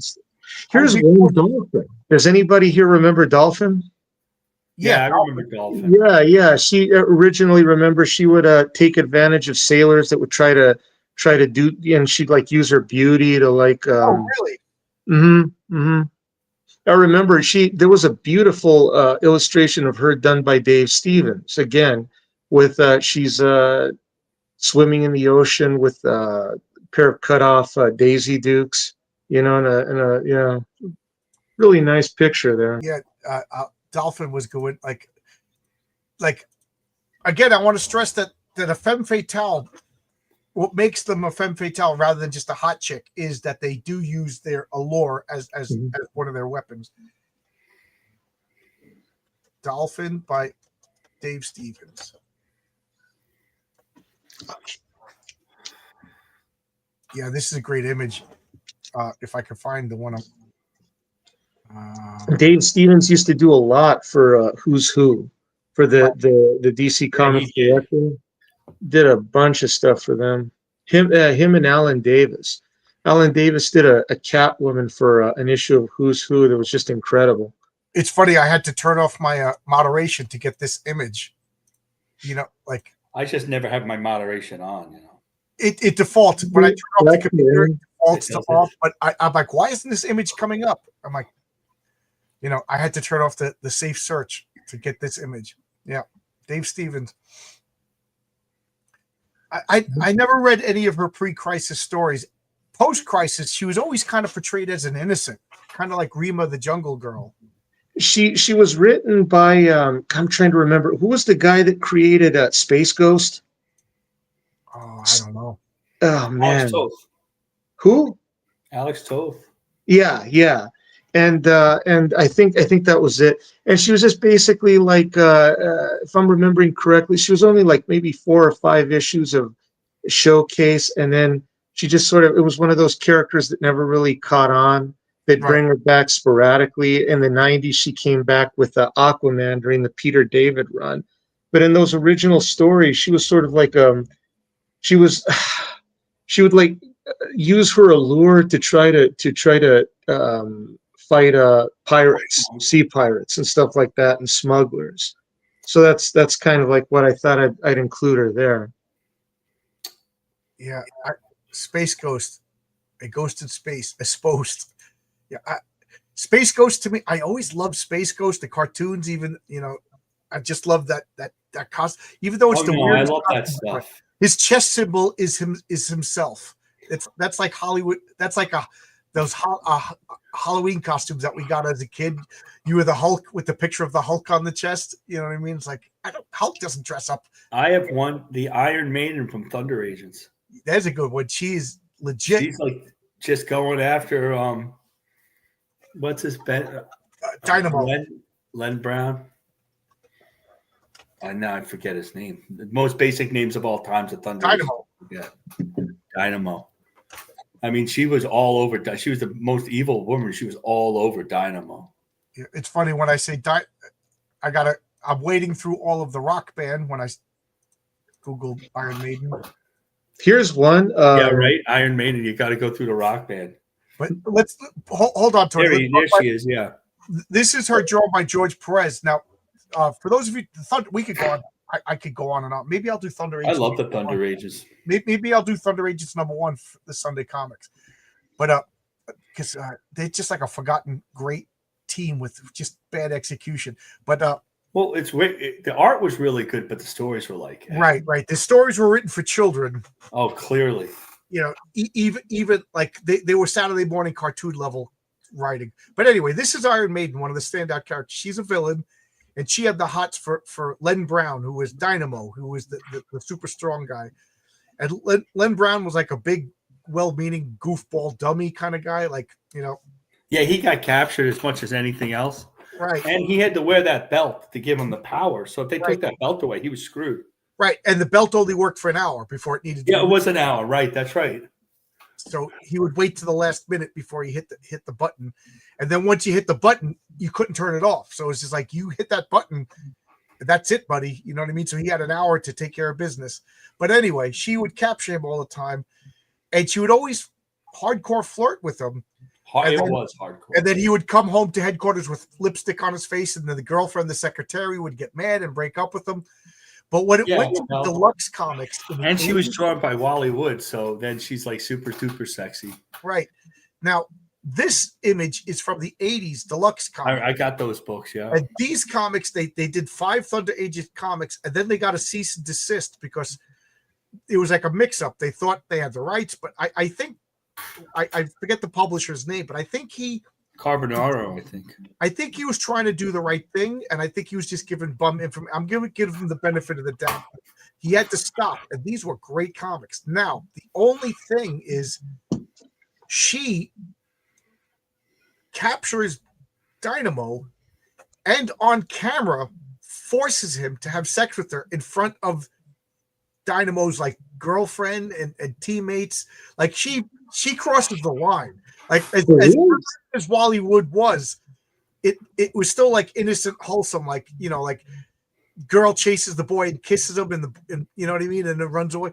But this was like they don't show it, but his girlfriend is like begging, don't do it, and he's like, she's gonna blow up like the world kind of thing, and like you just see them all on like As a kid, I was like, I don't like this. You know what I mean? Like it crossed the line, but there you go. What are you going to do? There's comic books for you. The Baroness from G.I. Joe.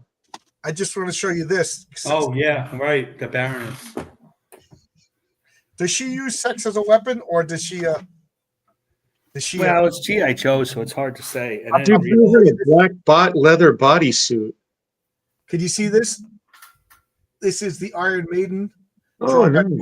By Bill Willingham. This is from Death Duel at the Destroyers. This is a Villains Vigilantes adventure for a role-playing game.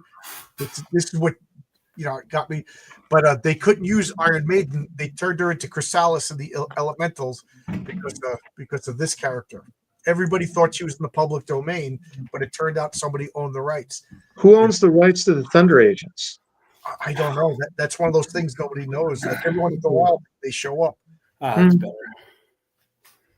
And I will Zach Can says in the chat, does Xena Warrior Princess count? I don't think so, but in that series, Callisto or Calisgro, the main villainess that she fights does. Yeah.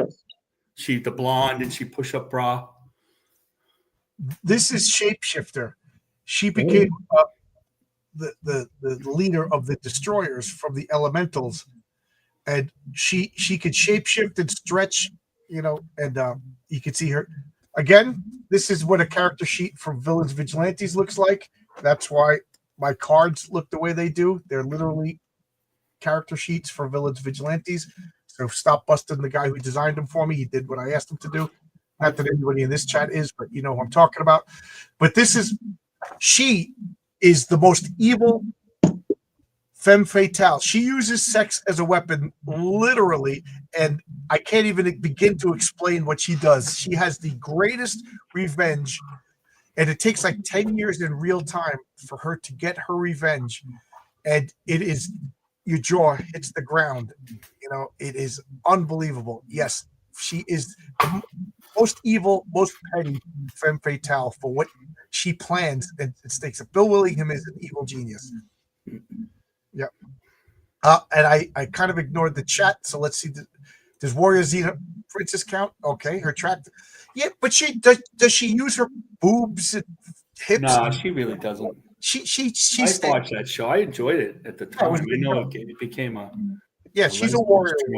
Like Wonder Woman, she comes out basically in a bathing suit, but it's not like she's like, here's boobs, everybody. Are you distracted? Now give me what I want. No, she ties you up and beats you up. Well, she does tie you up, but she gets tied up just as much. Oh yeah. If DC Comics owns the Thunder Agents, why aren't they putting out Thunder? I think they like it for a short while. Hey Ben Sabar, it jumped. Geez, evening chat. Hey Ben, how you doing? Black Scorpion would seem like she's Harrowberg just about everything in Femforce. Like that's the whole reason the draw of the Femforce by Bill Black is they're all femme fatales on one team. That's right. They Comics, how you doing? I will say, what's that? I just say hey to Phil. Oh, okay. I thought I stepped up. Yeah, I will say that Phil himself is a femme fatale because that guy uses sex to get whatever he wants. I'm just joking, Phil. Shapeshifter sounds appealing at first, but she could turn it. Yeah, she turns into like a fish monster and attacks somebody. Mystique. That issue. What's that? Mystique. Oh, Mystique. My God, the ultimate Marvel femme fatale, Mystique. I can't believe we forgot about her. You talked about Rogue too, the original Rogue. Yeah. I will. Yeah. I wonder if Marvel borrowed a little bit from Mystique. I mean, I wonder if Marvel borrowed Mystique a little bit of how Mystique operates from Shapeshifter, or did Shapeshifter borrow a little bit from Mystique? I forget who came. I think Shapeshifter was first. Because I think 81 was Shapeshifter, but I think Mystique was already around. But I think maybe later on. But I'm looking up Mystique. I love the character Mystique. I liked her before they changed everything about her. Like you obviously remember what they did to her recently, right, John? No, not recently. I stopped getting Marvel. She it was the reveal back when you and I were reading X-Men. Nightcrawler's dad was a count. and she gave birth to little baby Kurt, and she was horrified of what he looked like, so she threw him off over a waterfall.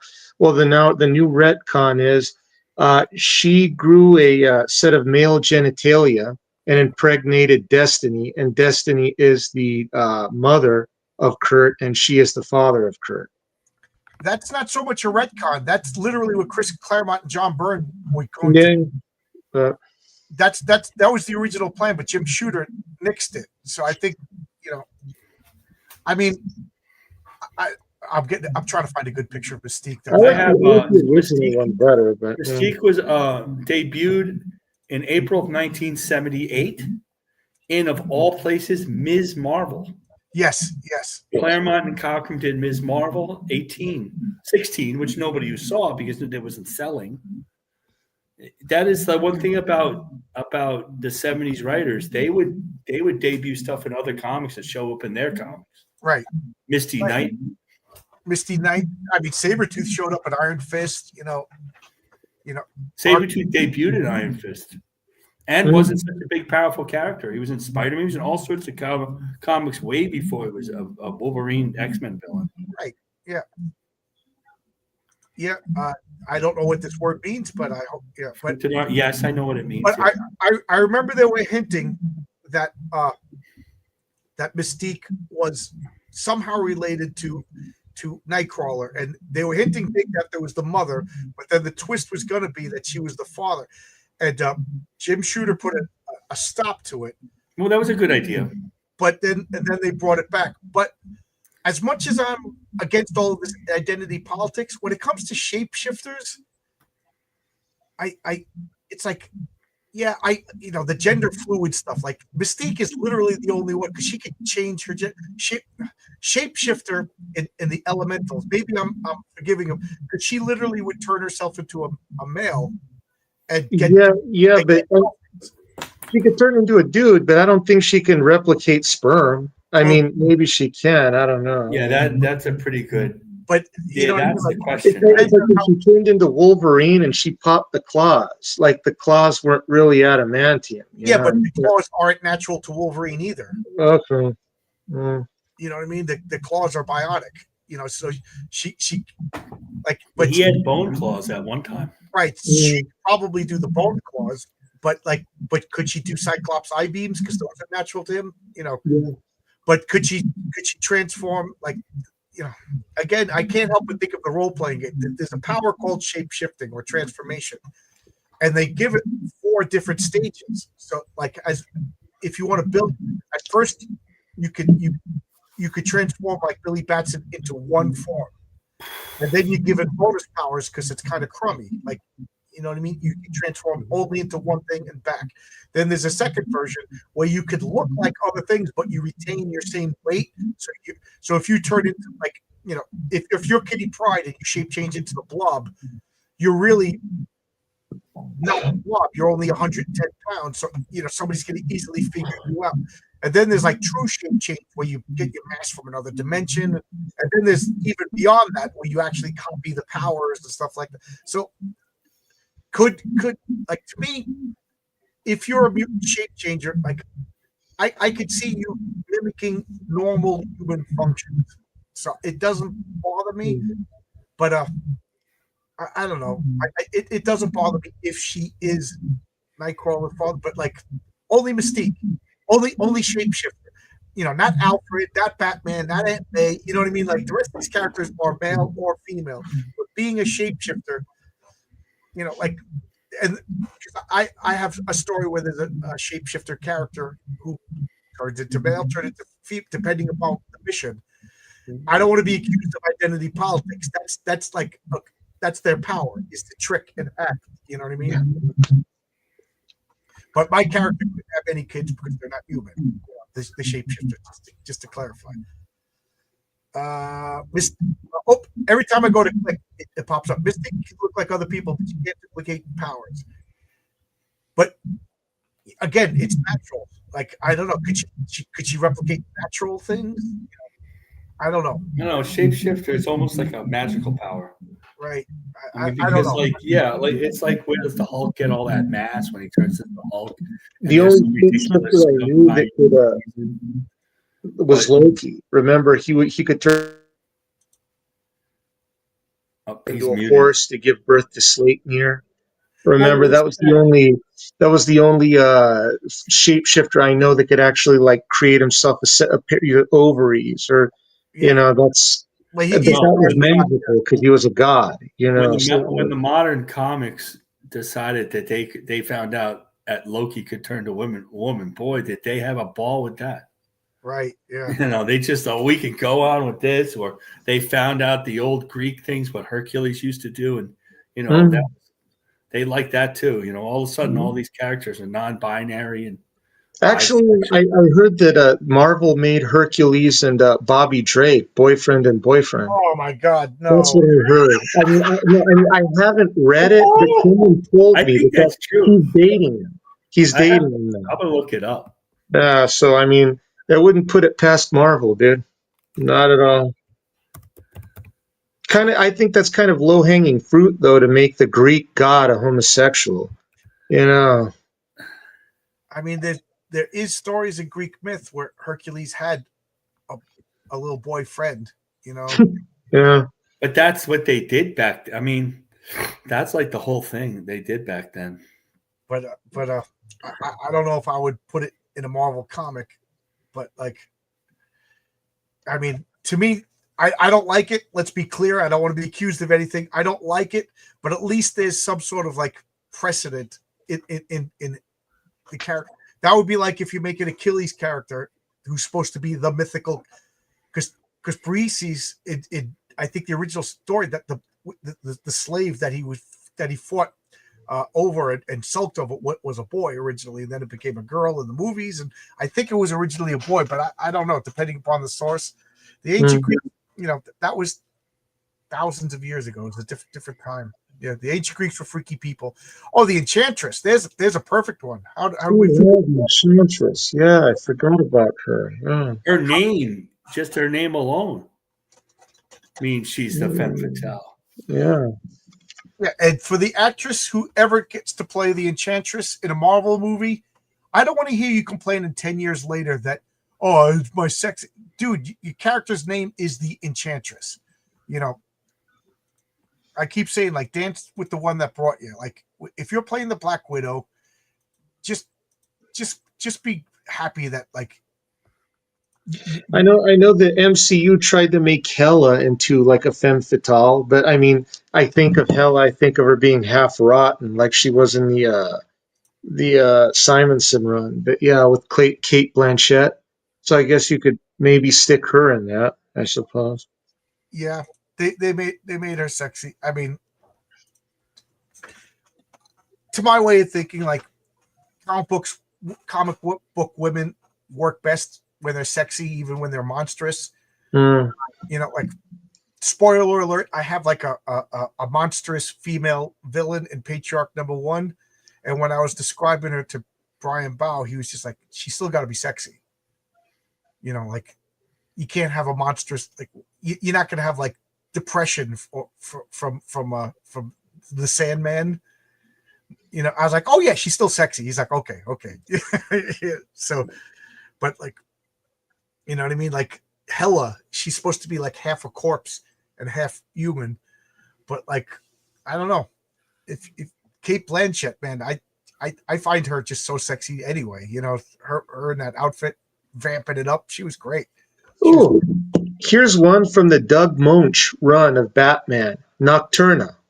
Oh, I don't know that character. Oh, I remember Nocturna. Yeah. She was this albino, beautiful woman, right? And she was trying to seduce I remember Batman. that. And she had this brother that was a serial killer called the Night Slayer. That pisses me off because that's a major character in a future story of mine. Oh, Well, sorry. Yeah, she's gonna be. I think you could use the name. I'm using her anyway. It's a real word. It's basically French. Nobody really remembers that. That's when Batman still had the gray suit. Gene Colan drew him, so he's still kind of detective. Is right before. She's going to be set in a couple of years before Dark Knight. Nocturne is going to be set in 19 like 10 I'm thinking of wasn't 1930. who was the femme fatale and master of kung fu? I know they had one, but I didn't really read that. It's the one Marvel series I didn't read. I read like no issues of the master of kung fu. I don't know if I've ever saw it. Lady Shiva from Richard Dragon, Kung Fu Fighter, later on incorporated to Batman. So you could have that. Yeah, there's Nocturna right there. She had a brother that was a serial killer called the Night Slayer. He dressed up completely in black and he carried a knife. And he would kill people that got too close to her. So when she was trying to hook up with Batman, he was trying to kill Batman and Robin constantly. That was a weird run. I do like the Dead Mensch run. This era of DC was pretty violent. Mm-hmm. Cheshire was a good one. Cheshire, yeah, I remember her. The Penguin from the animated Batman show. The Dragon Lady was from Milton Caniff, but the Spirit, just about any girl who showed up except for Ellen Dolan was a femme fatale. Mm-hmm. Sexy Lady, okay, yeah. I'm trying to think. Are there any that we're missing? All right, so we've been talking for something. There's so many. So who do you think has the better femme fatales, Marvel or DC? Marvel had more, but I think DC had quality because again, you had my two personal favorites that I brought up earlier was Catwoman and Black Canary, and then pre-crisis Poison Ivy that before she became what she is now. So that's what I'd say. Yep, Crimson Fox. I always hated her costume. Crimson Fox, that weird looking. I don't even know what you call it, coif or whatever. That French character. Yeah, I'm gonna, and she wasn't even crimson half the time.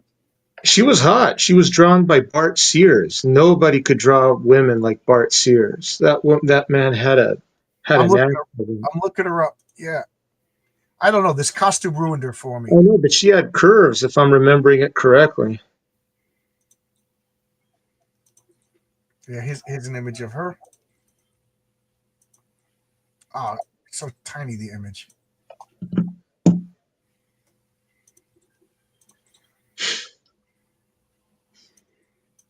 Can I make it bigger? No, I can't. All right, let me get another image. I thought it was going to be bigger. But yeah, that costume, like she talked in that like stereotypical French accent. Mm. And she was didn't she have like pheromone powers too? No, she was a set of twins that when they merged together, they got like super strength and speed, and she also had pheromones, but she also had a claws that she could like cut you up. She had this weird thing on her head. It looked like hair, but it was sort of like her cape or something. It was weird. Her design was very strange. Yeah, I just didn't like this character because I hated that costume. Mm. Yeah. She was part of the Global Guardians. Right. Yeah.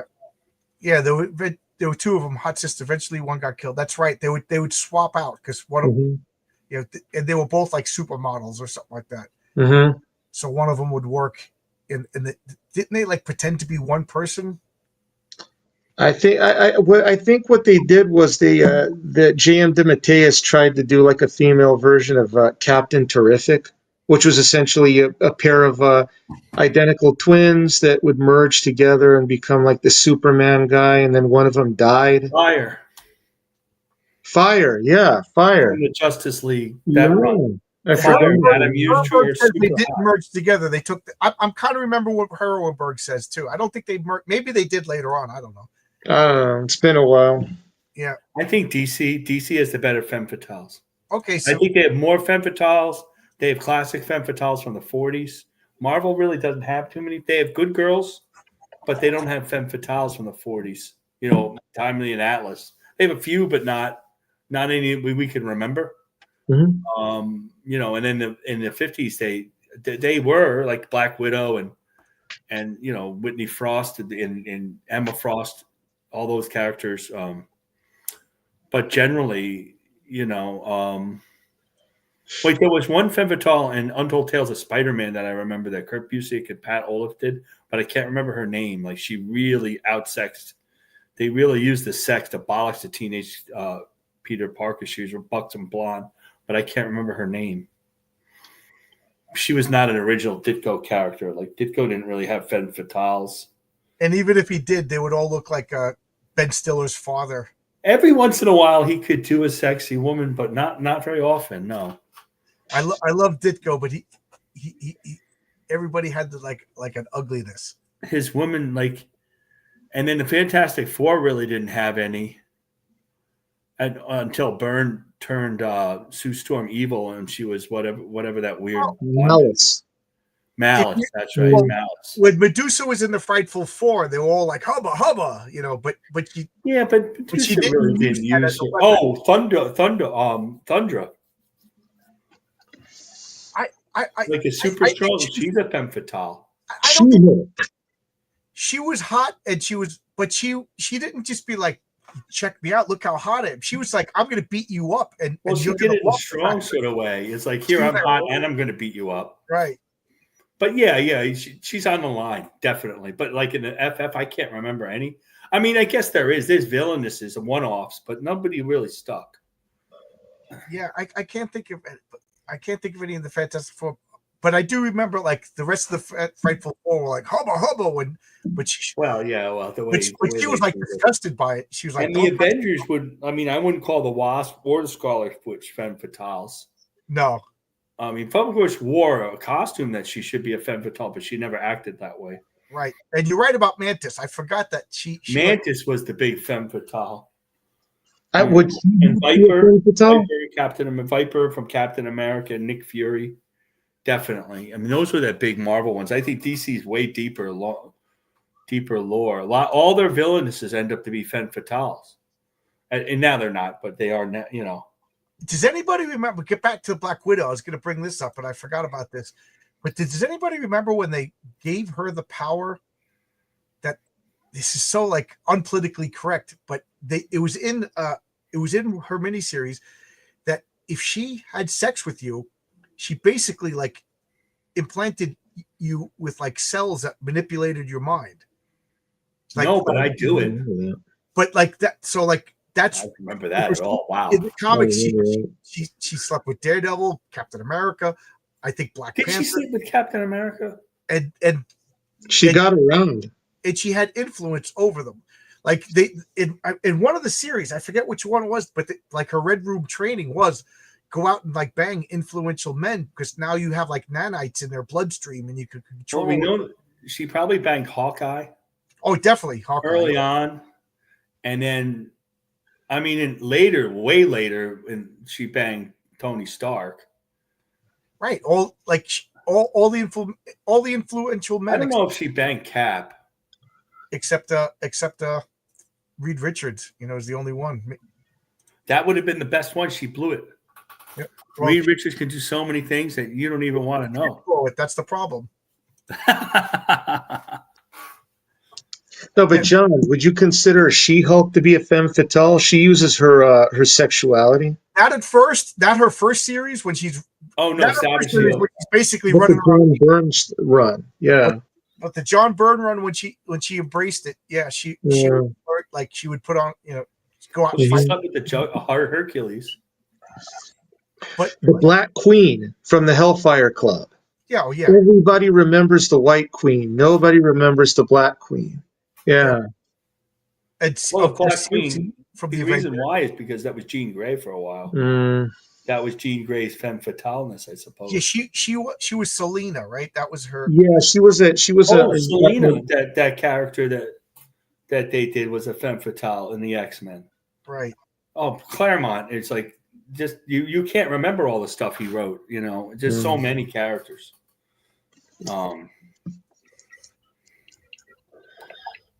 Well, how about this in the Fantastic Four? Early in the Fantastic Four, the Submariner was a reverse femme fatale for Sue Storm. Yeah, what would you call an opposite, a male femme fatale? That's a good question. I just thought of it now. And I know it was so, people read into it that Tom Scioli in in its Fantastic Four graphic novel had Franklin was Namor's not I thought now you mentioned Namor, Dorma. She was Marvel's first femme fatale. She went way up back to, in the 40s. That's yeah, right, she went up to the 1939. 40s, seduced the Namor's dad, killed him, and then went back down there to report about the Well, surface world. then she became the good girl, and they created another character that killed her. I forgot that name. That in the Yeah, in the fantastic. Oh, but Clea's not a femme fatale, but there's been a couple. Umar, Yeah, Umar. Dormammu's sister. She there she's you go, Celine, the Black Queen. She was in There a it is. movie That's it. from Brazil.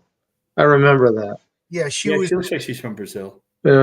she took over the Black Queen role after Jean Grey, and she was almost like a vampire. Like She was a psychic vampire. Yeah. Right. Hmm. What about that character in the X-Men that was the lead singer of the rock band? What's her name?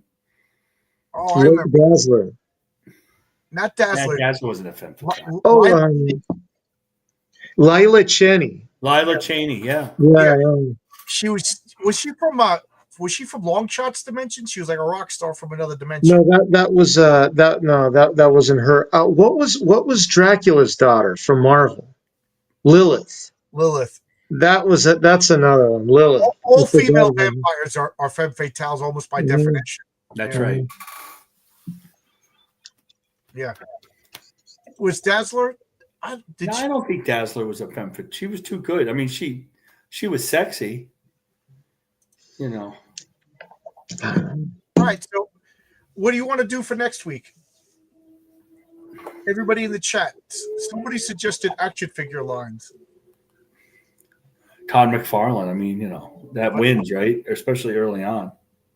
But anybody have suggestions for Clobbering time for next week? How about Green Arrow versus Hawkeye? Did we do that one already?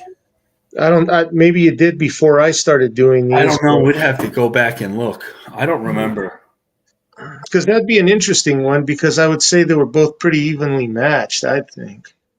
Yeah, I would say they're almost the same character. Yeah, pretty much. Yeah. Always, yeah.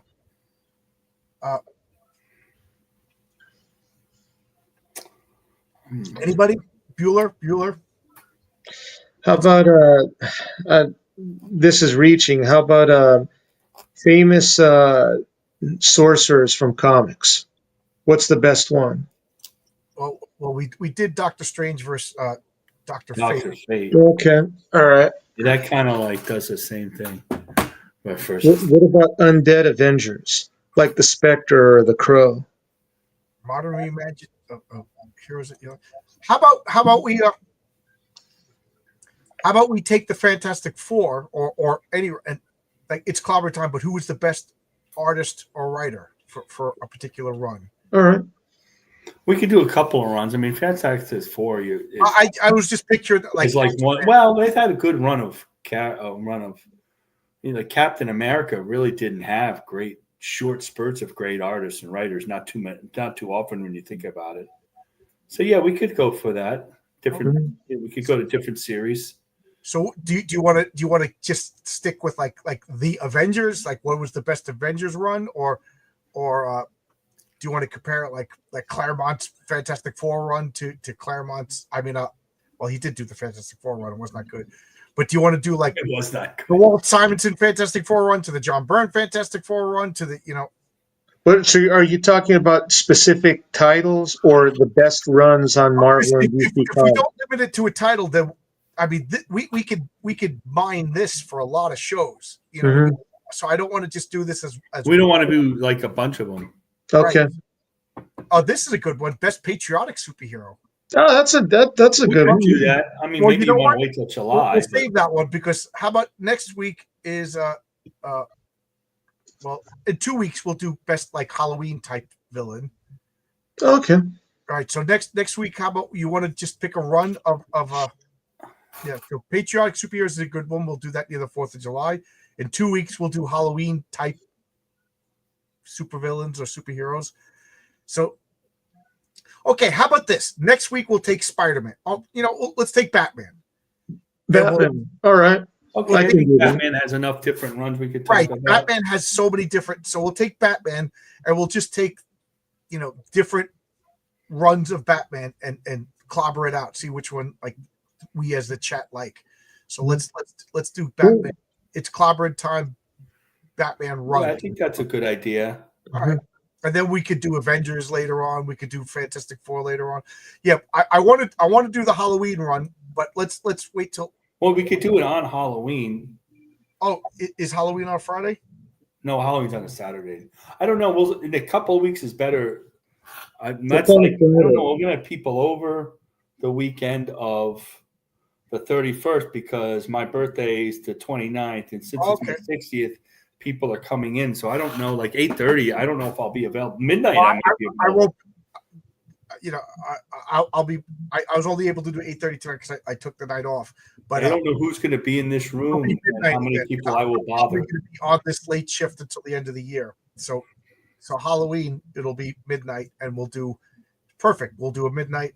I'll have to play whether I can be on. I have to play it by ear because there'll be more than just my wife in here. It'll be on the witching hour. Right, we'll do it the witch. So next week we'll do Batman runs. Your favorite, clobber time Batman runs. Okay.